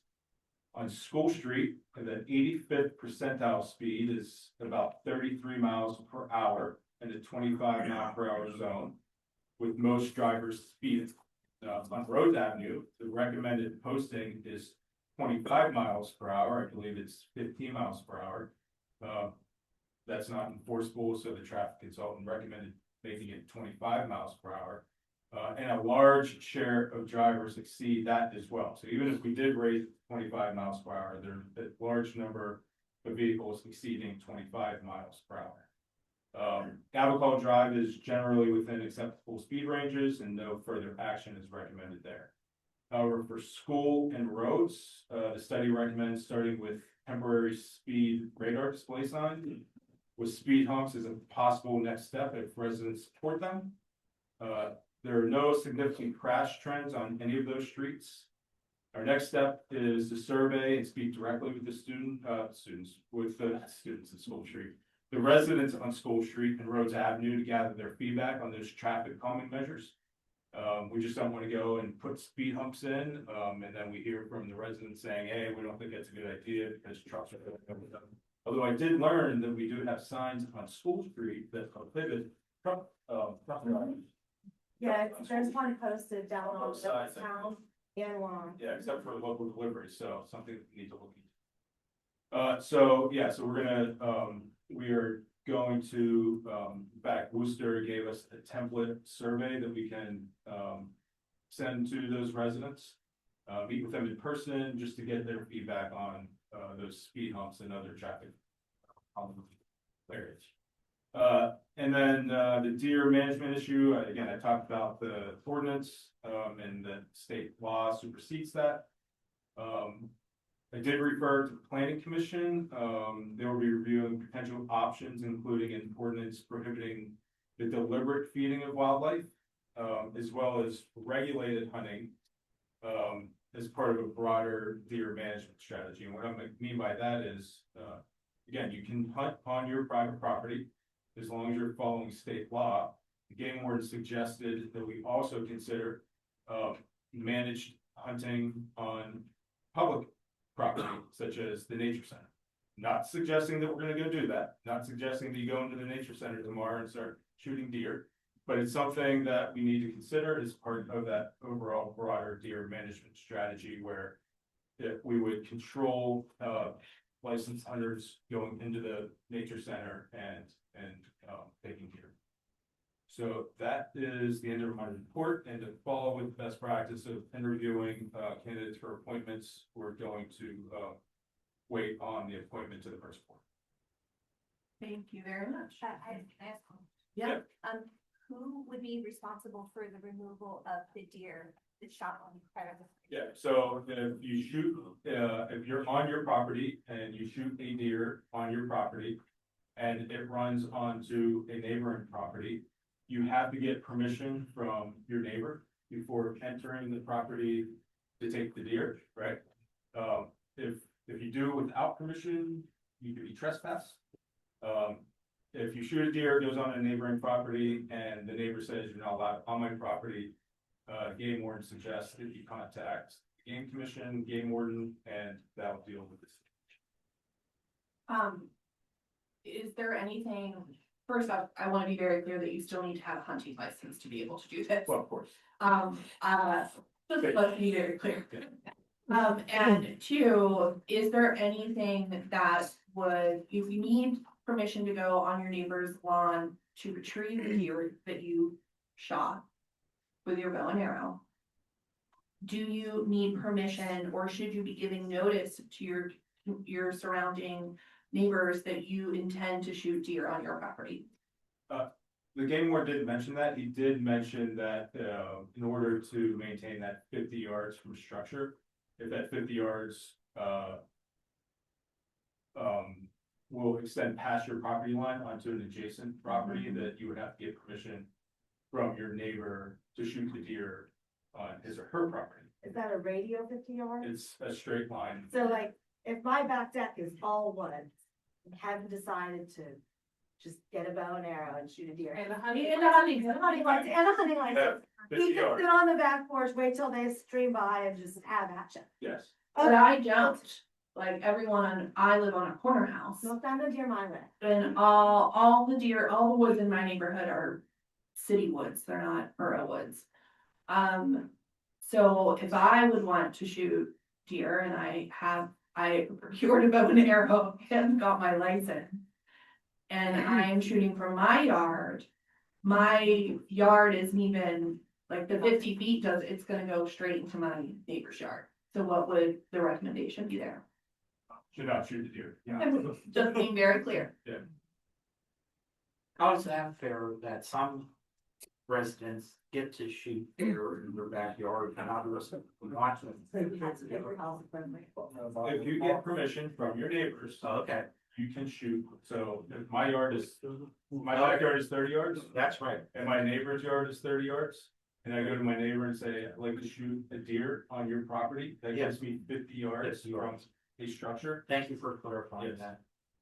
And again, that's not a Green Tree thing, that is a state law, right? That's why I was being very clear. And that's the end of my report. And as a disclaimer, we are just relaying the information received by the game warden regarding state law. This is not an official endorsement. I'm not suggesting that you go out and shoot deer, but like I said, the planning commission is looking at potential ordinances for the deliberate feeding of wildlife. Meaning like putting out a salt lick or a bell horn or something like that, where you're gonna feed big game. It would not address, bird feeders of sorts, but yeah. The occasional bear that on the street. Does happen. Okay, thank you very much. Before we move on, do we have any more questions or anything for Mr. Stanton, or can we allow him to go? I thought he was going.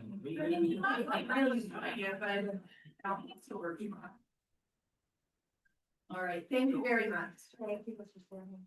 And I see that you go to the Baldwin meeting, so you're welcome to come to our meetings. Always a good time. We're gonna pay for it though, I'm sure. Yes. Yeah. Okay. Never mind. Glad to serve. Thank you very much. Thank you. Okay, we have recreation and community events, Mr. Panza. Thank you, Madam President. I will leave, to Deborah's, committee, let her talk about the, volunteer program. So tonight, I just want to do a COG presentation where I would like to ask for a vote in January on the determination of my presentation. So if there's anyone in the audience that might have a vote come January, if they could please, pay attention. So I was asked and approached by the South Hills COG, and let me first say the definition of a COG. A COG is a council of governments. It's a regional association of local governments for coordination and planning. So the South Hills COG, from here on known as Shea COG. Why should Green Tree come from the Shar West COG and move to Shea COG? Well, reason number one, much better salt contract and supplier access. 2, state-of-the-art SWAT rescue team. 3, they have a traffic reconstruction, which is very valuable. Number 4, we would have much closer ties to all our fellow neighboring communities. Almost all of our fellow neighboring communities are a member of the South Hills COG other than us. And ironically, the South Hills COG has programs for fire departments and police that we already participate in. And this was one of the reasons why we were asked to move there. Our police and our fire department are participating in programs with them, but yet we're not a due paying member to help them out. Mr. Ray, I believe you with the fire department participated in a fire recreation with the Shea COG. Also, in addition, they have public works programs that our public works department could participate in, training and such. Another reason, an advanced back truck and camera, brand new state-of-the-art that would be on access. Additional reason, a much better ratio of receiving CDBG grants, and that's community block grant developments, because of course, the more members, the more powerful the association, the more ability to bring in the funds. And also, the COG, they offer help to receive grant applications. They'll actually, you can contact them and they will actually help the communities receive grant applications. And then finally, in closing, well, as a side note, we would have access to their water rescue team. You never know what might happen. Highly unlikely. And, you know, it's now under the great leadership of Dan Davis. Dan Davis has been a commissioner of West Midland for many years. He was involved in removing Century 3 Mall and clearing up that mess. And just overall, you know, we just have more ties to the South Hills COG than we do to the Shar West COG at this point. So come January, I was going to make a motion about joining the South Hills COG, and I myself personally, I am leaning towards that, because I think Green Tree may be better off. And that is the end of my presentation and report. I have a question, and you might not be able to answer tonight, and that's fine. I'm happy to have it answered in January. When I've also been doing some research and taking a look at different things, and I noticed that members of this COG are in a contract for solid waste collection and recycling and removal and disposal. Do you have any details on that, of like what the price is for that? Is that something that we would be automatically in? Is that something you apply to get into? I would love to know some of that. Ironically, I did have discussions with them. They there were some committee members that weren't very happy with that contract. And I'm they just, thought- I would like to know more I'm about saying it. They thought they could do so much better. However, you could take the course as Mount Lebanon did and rejected being Yeah. members of that contract. They went and got Republic and they're very, very, very happy. Right, So- yeah, that's So, why I was yes, I curious mean, how you that have would work. access to that, but. But we wouldn't have to join it, is what I'm No, saying. not at all, not at all. And what, what are we using Char West Talk for at this current moment? Like, because we're with Char West, and maybe this is a you and Judy question, like, what exactly are we getting out of Char Well, West? I mean, let me just give you some quick background. About 30 years ago, we were a member of the South Hills Club. We attended the South Hills Club meetings and they talked about, at every meeting, they were talking about the Cloverleaf at Liberty Tunnels, access on Route 51.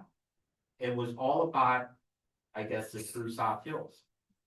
We, at the time, thought Green Tree, even though we're so-called South Hills, we were looking at the airport corridor. You know, we were concerned about access on the parkway and not that way. And at the time, Char West, all the communities from here to the airport were members. Now many of them are not.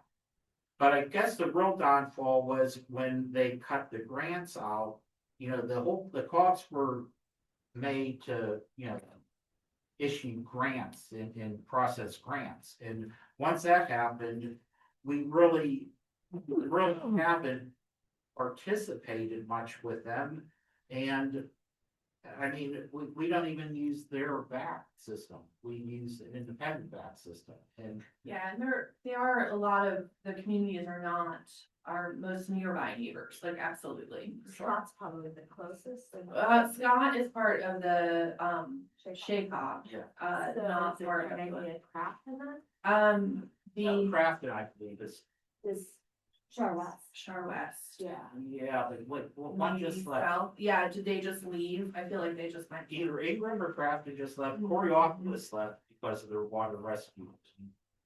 And just a number are leaving because I mean, unfortunately, it's like you can't have like 20 cogs in, you know.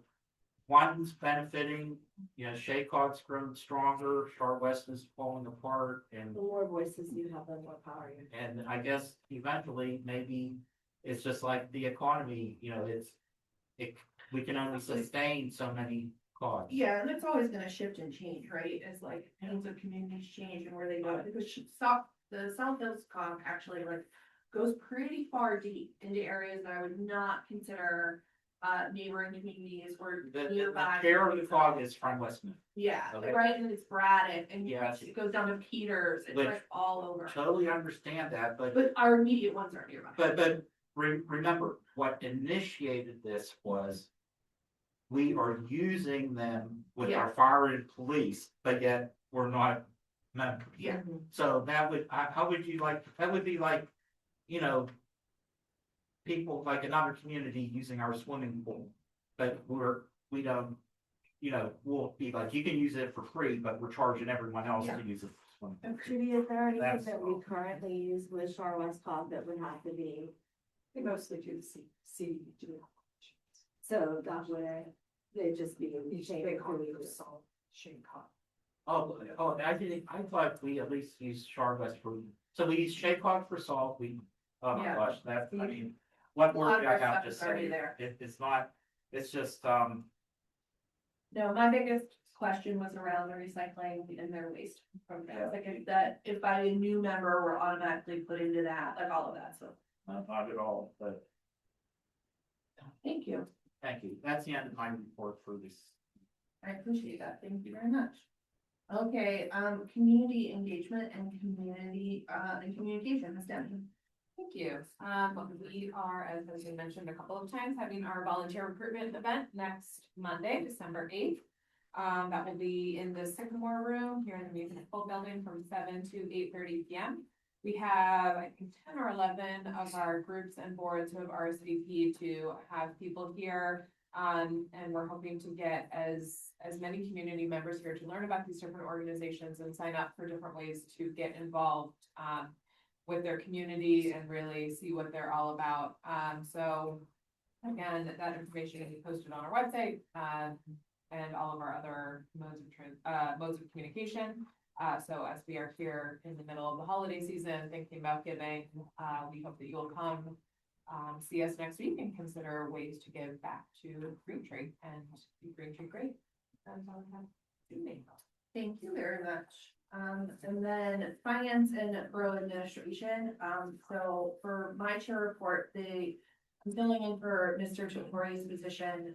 We did meet earlier this month and discussed a number of things. I have multiple notes up, so let's bring those specific notes up. So we did meet, and a few things to note. We did discuss, and reviewed engineering costs and the infrastructure projects, dating from before the pandemic. So we were looking at all of the different costs, and how things have changed, and certainly costs have grown, since, like I said, before the pandemic. I think 2018 was the earliest year we looked at. And it has been historic practice in the borough to use outsourced engineering for projects, even when we employed an in-house engineer. That has been going on for a very long time. I would not even know when that began. It's probably a thing that has always existed. Outsourced engineering costs, really began to see a significant rise in 2021. And that also directly relates to, we had a rise in specific and involved infrastructure projects. So we are paying a significant amount in engineering fees. You can see that in the budget. We, as a committee, asked Ms. Miller to spend this month connecting with other boroughs, gathering information on job duties, requirements, and costs for comparable communities who employ in-house engineers.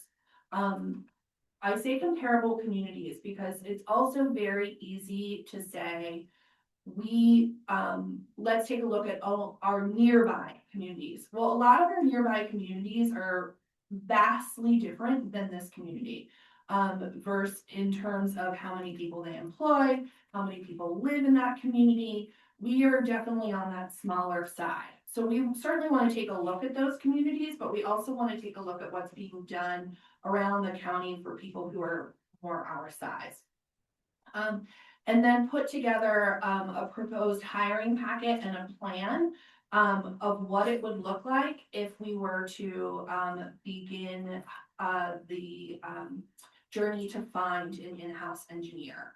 And one of the reasons why we're asking for that specific hiring packet and taking a look at those job duties is that it is without certain that even when we hire if we were to hire an in-house engineer, we would still incur cost for these special projects using an outsourced engineer.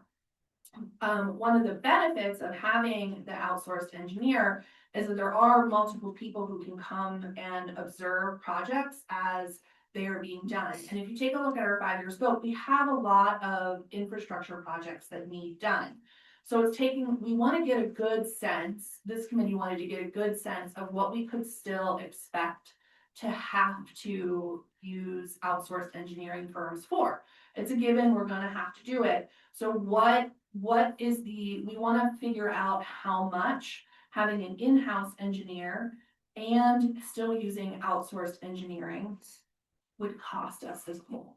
Because when we're bringing someone back onto the into borough as an employee, there's more than just a salary that we're for that too, right? So we want to see that whole cost. So we asked Ms. Miller to spend this month doing that, so then when the next council comes on, they have a lot more information and can begin a process of whatever that may be, right? Maybe council decides, no, we're fine with this. Maybe council decides, yes, we want to pursue hiring an in-house engineer, and then there will be a plan that could be adapted and changed, but we have that information. The committee also, discussed, different council agendas. We were awaiting, examples from the solicitor who will fully tell you that he did not send them to us. So we did not have those to present. But again, the committee really wants to be able to have that information to then present to the new council, and have, with a significant change, and that's what has been floated with the, council agendas. It's a significant change to what has previously been done, well before my time, well before a lot of the time of the people sitting up here, that we also then, need to weigh, any legal ramifications for that. So Mr.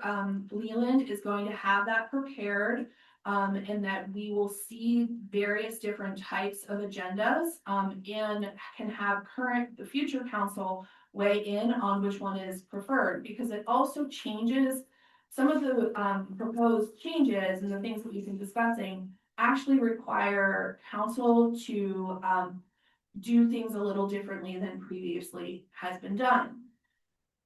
Sometimes change is difficult for individuals, and it does mean a change to how, it could potentially mean a change to how, early council gets, things to be put on the agenda. It can mean a change to the, borough administration's workflow, and those are the things that we would want to consider, in thinking about, any legal ramifications with that. The committee also, has worked diligently, in the last month, putting together a, annual appraisal for Ms. Miller. That was sent to all of council, last week. It went through a whole lot of different things, and this committee wanted everyone on council to write their own. Ms. Miller is one of those rare people in the world that she has multiple bosses.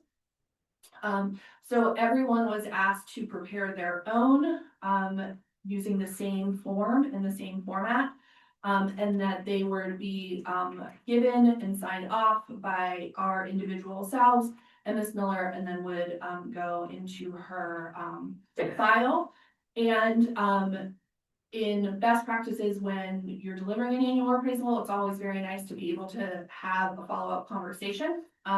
Many of us meet with Ms. Miller regularly. That's part of this process, was what was also just, requested, or at least recommended, that, members of council, finish out this month by, having a one-on-one meeting with her and going through those notes. And then they would all be, prepared, new council to have those as they move on as well. So all of that was accomplished. And that is the end of my report. All right, now I'm on. All right, I move to ratify the actions of the borough manager in paying the November 2025 invoices from the general fund totaling $15,888.13. Capital Projects Fund totaling $55,628.41. Payroll account totaling $220,057.31. Educational Service Agency Fund totaling $5,536, and credit card September 2025 totaling $2,602.54. We have a motion. Do we have a second? Second. We have a motion and a second. Can we please have a vote? All in favor? Aye. Aye. Aye. Any opposed? Any abstained? Okay, thank you. All right, I make a motion to approve payment of the December 2025 invoices from the general fund totaling $100,039.33.02. Storm Sewer Fund totaling $23,891.47. Sanitary Sewer Fund totaling $25,572.41. Capital Projects Fund totaling $123,110.64. Bond Fund totaling $3,123.47. and farmer's market fund totaling $5,440. We have a motion. Do we have a second? Second. We have a motion and a second. Any discussion, questions?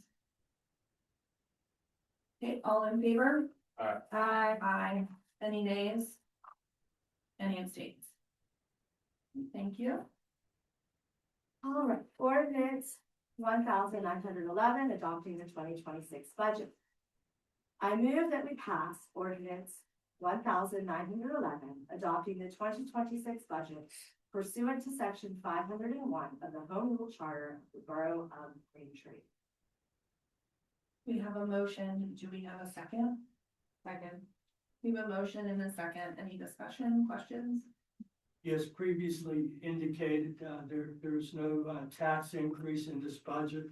So we were able to balance the budget without tax increases. So that's good. You know, in future years, there's no guarantees. You know, costs keep going up. But right now, we've been able to hold the line and not cut back on any major amenities. So that is good. And we thank the borough office and Ms. Miller for being able to accomplish that. We've gotten a lot of grants, which has been helpful. I think that's one thing we need to take into account when deciding to go in-house or out-house on engineering services. Sometimes if you go out-house, I call it on engineering services, you have more information about grants. They have a bigger staff, so they can possibly help us out more with grants. That would be a factor. But thank you. That was my comment on the budget. I think also to note that in the current budget, we do have the operation of the pool fully funded for the summer. So that depending on what is decided going forward, that's already in the budget and set. So that if we do not go into construction phase, there's no change there. I think one of the things that I found that I think one of the things that we will need to think about, because we absolutely do not ever want to raise taxes, though, like the mayor said, it's never really off the table. I do think that, and I said in the meeting, in the budget meeting, that I do think we need to take a look at other opportunities to pull in some revenue. No, that would help offset those costs. What that is a conversation for new council, for the new finance group. It's really a conversation for, you know, the rec committee. It's really a conversation with everyone. It's not necessarily us up here to making those decisions, but I think that's going to be really important moving forward. In the next ordinance, I'll jump ahead. The millage is 4.61. That means on a real estate, you pay $461 on 100,000. So if your house is assessed at 200,000, 461 times 2 is anyhow 922. Thank you. Let's vote on this. I don't want to take it. No, but that has to do with the budget. It does, yeah, for sure. It definitely They're does. fine, so I'm not really jumping ahead. No, but if we were. Okay. Yes, yeah. Jake, is there anything that precludes us from skipping this tonight and letting the next council vote on the budget, or is it something that we have to vote on tonight? Typically, the budget has to be passed by end of the year. Okay. Typically, what do you mean typically? In Is it- what? I thought the charter the charter likely does. There's very limited exceptions. For instance, if council is unable to pass a budget, then it can go over. If you're in certain financial distress, it can go over. However, the general rule, and the one that I strongly suggest that this council does not deviate from, is passing the budget before end of year. We don't want to get into a situation that has happened to powers that be above us. Okay. All right, we have a motion and a second. Can we please have a roll call vote on this one? Ms. Schwartz, Yes. Ms. Demi, Yes. Ms. House, Yes. Mr. Panza, Yes. Mr. Ray, and Ms. Barron. Yes. That one passes, thank you. Okay. Fixing the 2026 real estate tax. I move that we pass ordinance 1912, fixing the real estate tax rate for fiscal year 2026 and providing discount and penalties as authorized by law. We have a motion. Can we have a second? Second. We have a motion and a second. Any discussion, questions? Can you also explain what you just did? 4.61, it's what it's been for the last couple of years, the village, the $461 on 100,000. So if your house is assessed at 200,000, it's $922 is your borough tax. So thankful that we were able to keep it at that village this year. Can we please have a roll call vote? Ms. Schwartz, Yes. Miss Demi, Yes. Miss House, Yes. Mr. Panza, Yes. Mr. Ray, I abstain. Because since I voted no the budget, it just seems like I should abstain from fixing real estate tax. okay, Miss Barron, Yes. Thank you very much. That one passes. All right, next up, ordinance 1913, setting sanitary sewer user fee surcharge at $7 per 1,000 gallons. I move that we pass ordinance 1913, amending ordinance 1904 by setting the Borough of Green Tree sanitary sewer user fee surcharge at $7 per 1,000 gallons of water used effective January 1st, 2026. We have a motion. Do you have a second? Second. We have a motion and a second. Any discussion or questions? Judy, can you explain why this is raised so that the people understand this? We raise our rates to accommodate the rate structure that was ended by Alcacel. Just us that's raising it. But the current rate is $6.75 per 1,000 gallons of water, correct? Yes. So we're raising it a quarter from $6.75 to $7. And the average household, according to Alcacel, uses 12,000 gallons a quarter. So if you use 12,000 gallons a quarter, and we're raising it 25 cents times 12 is $3. So it's going to be about $3 a quarter for the borough, about $12 a year. It's going to be raised for the borough portion. But Alcacel's also raising it, and that increase they're anticipating it's going to be about $12 more a quarter. It's going to be about $48 more a quarter for Alcacel, and whatever I just said as to the increase for the Green Tree, $3. I guess so much it's going to go up. Thank you. All right, we have a motion and a second. Can we have a roll call, please? Miss Schwartz, Yes. Miss Demi, Yes. Miss House, Yes. Mr. Panza, Yes. Mr. Ray, Yes. Miss Barron. Yes. That one passes. Thank you very much. Oh, I got on my report. Okay, advertisement of reorganization.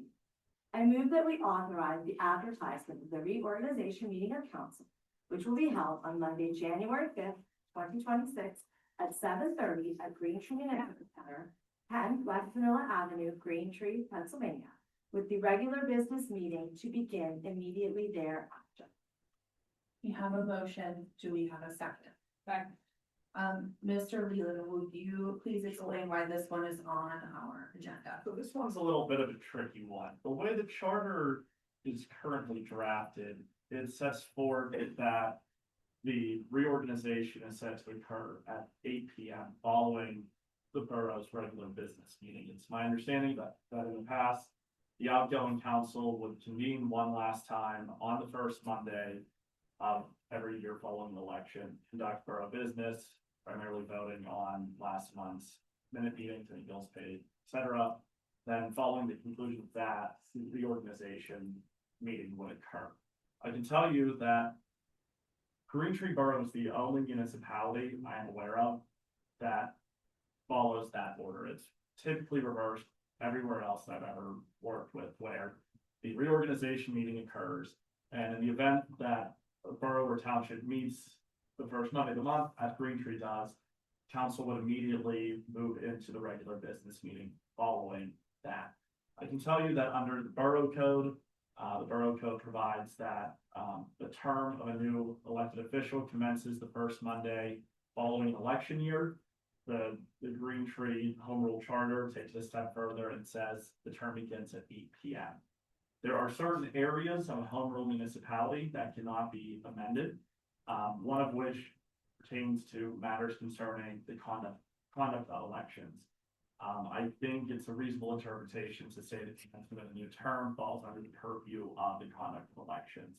Judy and I discussed, in my professional opinion, I felt it was best to deviate from the charter, hold a reorganization prior to the regular business meeting, and then just allow new council the opportunity beginning on January 5th, essentially to just take over and go with it, rather than potentially allowing outgoing members of council whose terms arguably ended the day before one last opportunity to participate and vote on borough matters. I will say, to amend the charter, it is a cumbersome process, so we can't truly amend it before the January election the January reorg, to change how it's done going forward. My solution was to have this motion on tonight's agenda to advertise the meeting schedule come January 5th. It provides adequate notice to members of the public. I believe, therefore, there's no true risk to the municipality in that everybody would be aware when the meeting is going to occur. I'm happy to answer any questions you may have. That's just the legal rationale for this. Why can't we, it's not deviate from the charter, because I have an issue with that. Why can't we have the reorg meeting at 8 o'clock on January 5th and then have the council meeting on January 12th? To push it back 1 week? Yeah. I believe elsewhere under the charter, it says the first Monday of every month at 7:30 p.m. So we'd be deviating from that provision. I think the only exception for that is whenever it falls on a major holiday like Labor Day. Or Memorial Day. Or New Year's Day. New Year's Day. Yes, all. Jake, the process in Green Tree was that council meeting preceding the organization meeting was to give outgoing members of council a chance to give their closing statements and parting statements. And that's why for all these years, it has always been that way. However, if you feel that might be in violation of something, I'm fine with that. However, changing the 8 p.m. to 7:30, I mean, it specifically says in the charter 8 p.m. and it's always been 8 p.m. And for that one meeting, I couldn't vote to authorize to advertise it at 7:30. I mean, it should be advertised at 8 p.m. That's fine. Again, this was just something I discussed with Judy, and it was my recommendation. If council wants to convene the outgoing council at 7:30 to give closing remarks, your public comment, whatever it may be. Yeah. With respect to actual business deliberation voting, I think that should follow the reorganization meeting. I can't recall us having voted on anything other than convening council and letting. My first year of council, you all voted before I came on. We voted for we passed the minutes. I mean, how can a new council vote on minutes that They weren't part of. So you can't, so actually, there's two answers to that. Number one, the issue was to maintain 4 members of this current council on Ron, Emily, Shannon, and you, Dave, remain on council going forward. So even if the 3 new members were to abstain, you have 4 members who could vote on minutes. Secondly, you are actually still able to vote on minutes, even if you aren't at the last meeting. I know we have certain members of the council who will take office come January 5th, who attend all the meetings, probably are in just as good of a position as you all are up here to say, that is my recollection of what occurred at last month's meeting. And obviously people can watch it as well. So I do believe there is a vehicle to have the new council vote to approve tonight's meeting minutes. I think we should just maintain how we've done it for years and years and years. Ron, we've been on the longest. Yeah, I mean, I've always thought that was a good idea. I guess my point was, so tonight, we appointed somebody to take Art's place, and we specifically say the term of office ends on December 31st. But it really doesn't. We're allowing it to continue on another meeting. And I guess there's nothing to stop. Maybe a future council, I don't think what happened this year, but to put something like the poll vote and allow people that whose term ended December 31st to vote on something very important. There's nothing to stop what goes on that agenda. And I just think if I voted somebody into office, I think that they get vote of the year, the first vote of the year. That was my reasoning for raising it with Jake. I think a term ends December 31st, and I don't think that those people have a right to come back. Just me. That was my position on it. So it doesn't matter to me what we do. I mean, I guess I would even prefer, let's go with 8 o'clock and then do the regular business after that. I mean, that's fun too. I was just trying to keep I was gonna say, consistent. yeah, that that makes pause the meeting, do the reorganization, and then reconvene the meeting with this council. No, I mean, like, I would, start that's 7:30. not my recommendation, but certainly council, is in the driver's seat. I would not go with this 7:30 start for reorg. Then reorg at 8. And then start the regular meeting after that with the new council. But doesn't that violate the charter that we have to start the regular meeting at 7:30 on the first Monday of the month? That's the question. I mean, I think that's where we're kind of. I think that's less of a It's violation just- than extending terms. Well, wait, there is no violation. We said that 7:30. We moved that from 8 to 7:30. It does not say in the charter. It doesn't say the right one. It only the Okay. reorganization meeting Is it? is at 8 o'clock. Yeah. Everything else isn't even set. And don't get me wrong, I don't have a problem if you want to correct the 7:30, have a little council Yeah. if you find that a conflict. I'm just saying, we can't start till 8 o'clock. Yeah, because the judge specifically say 8 o'clock. That's yes. fine. Yeah. I was just trying to keep consistent with Yeah. our normal stuff. But that it's been in place not for reasons other than to give the old council a chance to say the Right. closing argument. Yeah. That's all. That's all. It wasn't meant to be deceitful or anything like that. But, No, I understand. So then I guess the question is, do we want to amend this motion to say that we, well, I guess we wouldn't have to have the motion at all then, Jake, huh? If you've already, no, we haven't advertised next year's meeting schedule yet, so I would just advertise it as 8 o'clock. Is Reorg, 8 o'clock, regular reorg. meeting to immediately follow. that okay with everyone? Works for me. That's fine with me. Okay. So we don't have to do anything. Correct. Okay, what do I have next? All right, resolution 1380, appointment of Scott Hackman as building codes official. I move that we appoint Scott Hackman as the borough's building code official. Second. We have a motion and a second. Can we please have, Ms. Miller, can you give us a little update on that? So we have had this position vacant since, worked over the last couple of months to try to find a well-qualified candidate. We have, borough code calls for this position to be, appointed by name. Well, I don't know that it's appointed by name, but position. Yeah. So that's what we're doing. It's individual, it's expected to start next Monday, so I'm very excited to get into it. Could you invite him to the January meeting just then, or at least the February? I think Introduce him to February would everybody. be a better. That's what I, Yeah. thank you also, as I said, Chad. He comes with a lot of experience. Yes, yes. Okay, we have a motion and a second. Can you please have a roll call? Ms. Schwartz, Yes. Miss Demi, Yes. Miss House, Yes. Mr. Panza, Yes. Mr. Ray, Yes. Miss Barron. Yes. Thank you, that passes. If I may just quickly, with respect to the meeting on the first Monday at 7:30, that's provided for in the code, not the charter. But to the extent that there is a conflict between the two, I would rather follow what the charter says. Says. Yeah. I was gonna say, I know I saw it somewhere. All right, last one. Before you go there, can we table the next one because we haven't talked about this in executive session? Yes, We did, yeah, yes, 9?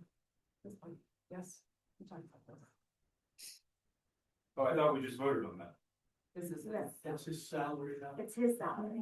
Only one Oh, employee. yeah, just one person. It's just one person. It says employees. So the reason why we have an ordinance for his salary is because the salary for this position was set a couple years ago.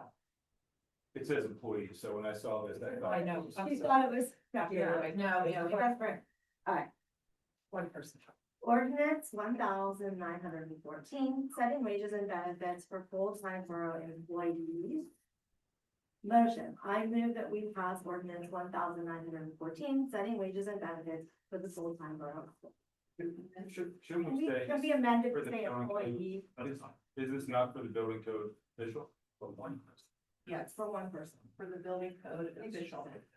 Can we just have it say the borough's building code official? Do you want me to restate that then? Please restate. I move that we pass ordinance 1914, setting wages and benefits for the full-time borough building code official. We have a motion and a second. Motion and a second. We discussed why, we did discuss this in executive session previously. We always have a roll call vote. Amber is all about roll call votes tonight. Thank you. Ms. Schwartz, Yes. Miss Demi, Yes. Ms. House, Yes. Mr. Panza, Yes. Mr. Ray, Yes. Miss Barron. Yes. Sort of. Felt like we voted on this and then I felt like it didn't. Yeah. Is it canceled? Someone answer it, let us know. You know, If you're watching on Zoom, please send us this time. 2-hour delay tomorrow, for me, don't know. Just through, need for the other, Breaking news, everyone. 2-hour delay. I just need one for my other channel. Okay, Roll call vote. yes, did we do the roll call? We did Yes. do the roll call. Did, okay, that's the end of the finance report. Mayor's report, thank you. Excuse me, could I interject something? I don't know what time of the meeting I should, but Mayor, could you see the minute to your report? So I could ask the solicitor a question about procedure that I did tonight. Just go ahead and do it now. Go Okay, for it. okay. Upon further review, it seems like, we follow certain rules when we make a motion, we get a second, then we pass it. Accordingly, that's possibly called Robert's rules, which I believe we tend to follow. So it just came to light that I think we did not follow the proper procedure when we appointed a vacancy for council. Because under Robert's rules, not saying the result will change, but under Robert's rules, it clearly, the person should have opened up the floor for nominations. There could have been 2 nominations, there could have been 8 nominations that would have a second. Then after that process, a motion is made to close any further nominations. And once that passes, then you vote on the nominations. Our procedure totally was different from the procedure. And I'm just worried about if we didn't follow the proper procedure, if in the future that would cause any problems going forward. So I have seen municipalities do it both ways, where they open it up, they say, let's have all nominations heard at once. I've had others make a nomination, they take the vote. If a majority of votes is received, that's whoever is appointed. So the past practice of municipalities throughout the Commonwealth has been, you can do it either way. That is something that I believe this borough has done with respect to prior appointments as well. I do agree, that's the way, we've done it every time. Established process. And that is dating back to the prior solicitor who had a memo regarding a prior vacancy, which said there are multiple ways that you can accept nominations, one of which is all at once. Other is to have somebody make a nominee. I believe all roads lead to the same result, so I do not believe that there is any Hate for that, it being improper tonight. Okay. Thank you very much. Just my clarification. Mr. Mayor. Okay, I'm gonna get you out of here before the snow starts. Here we go. Oh, 3 hours. The deer issue, I did write an article in the newsletter. The newsletter should be coming out any day now. So the detailed article there. In regard to DK Light, they're actually going up, that on the whole bill, there's a distribution portion, there's a supplier portion. It's going up 10% on the distribution, on 50% of the bill, it's going up 10%. In regard to sidewalks on Green Tree Road, they look great, down there by McMonagle, so hopefully all the residents are, grateful and, like it, even though it was a major inconvenience during the time of the construction. In regard to Light Up Night, I was out of town, visiting a daughter in, California. But, I heard it went well, and I'm passing around the card. Each year, the Green Tree Police Department has a competition with the schools, and they select a card, with the best drawing, and they send it out to lots of people. The police department does. I think that's a really good event, and they did award, that card, and it's being passed around now. In regards to Sheldon Avenue, I don't know who else got this, but I did get from Pennsylvania Water. Did other people get this Yes. on both Yes. sides? Yes. Okay, yeah, they sent it to the whole municipality, so hopefully everybody on Sheldon got it too. So I think this is very good of the water company sending out, saying what they're gonna do and those kind of things. They don't give the details when they're gonna start, but one of the persons at, the firm I work with stated that, they were knocking on her door today, giving her information, and her water's gonna be shut off tomorrow. She's wondering for how long, for hopefully for not too long. But anyhow, that work's getting done. In regard to the public safety meeting, I did go with the engineer, a Wooster engineer. He was very helpful. So speed humps, he was saying sometimes people don't want them in front of their houses. So he's suggesting that we, tell all the residents on school that, we're considering putting speed humps on school, considering putting one speed hump on roads, and to get their feedback, especially once we decide where to put it, to, ask them what they think about that. So anyhow, we do need input, from residents and before we put down any speed humps. Can I offer a suggestion? Yes. So many years ago, this was well before I was on council, the traffic pattern on Abaco was changed. And the stop signs are still an issue, even though people may not be speeding, it's the stop signs that are a problem there. But they put in they put in restrictions on turning. And there was some other things that were up for debate there, which was also speed bumps. And the meeting was just held on the street. Everybody just came, it was, notices were put in the doors, and then everyone met at the spot on the street. And that was really helpful and convenient, because I think people who wouldn't have normally been there were able to come. How effective has it been? No turning, it's somewhat effective, it depends, right? When the police are able to actually be there and to monitor it, you do see a reduction. Like I said, it's not necessarily the speeding that's the issue, and we don't have, on that area, only Oakville has the, no trucks except local deliveries, so we still get a decent amount of trucks, like it'll be midnight and, 18-wheelers going down the street that are clearly lost and took some diversion. But it's the stop signs that are an issue. There's 3 stop signs there that are constantly blown all the time. And that really is only, I feel like we only see improvement on that when the police are able to be there regularly, and clearly that can't happen all the time. I guess I take back my guarantee I'll be done before it snows, but anyhow, moving on. Okay. Mayor's office hours, we're gonna have a Saturday, December 13th, 9 to 11:30. In regard to the police department, they also donated 12 coats. I believe, Council President Shannon Barron was collecting for coats. So they, bought 12 new coats, and the police department donated that. So they've been real active in charities. In regard to Point Park, that was already mentioned by, Ms. Schultz. And then we will, I will attend that meeting on December 9th. That's when it is. So we will discuss with Point Park, lots of issues. The planning commission did a great job in making recommendations. They reviewed things, so we will, bring up all those points when we meet with the point parts. Mr. Mayor, and also GAA gave us a lot of information. So.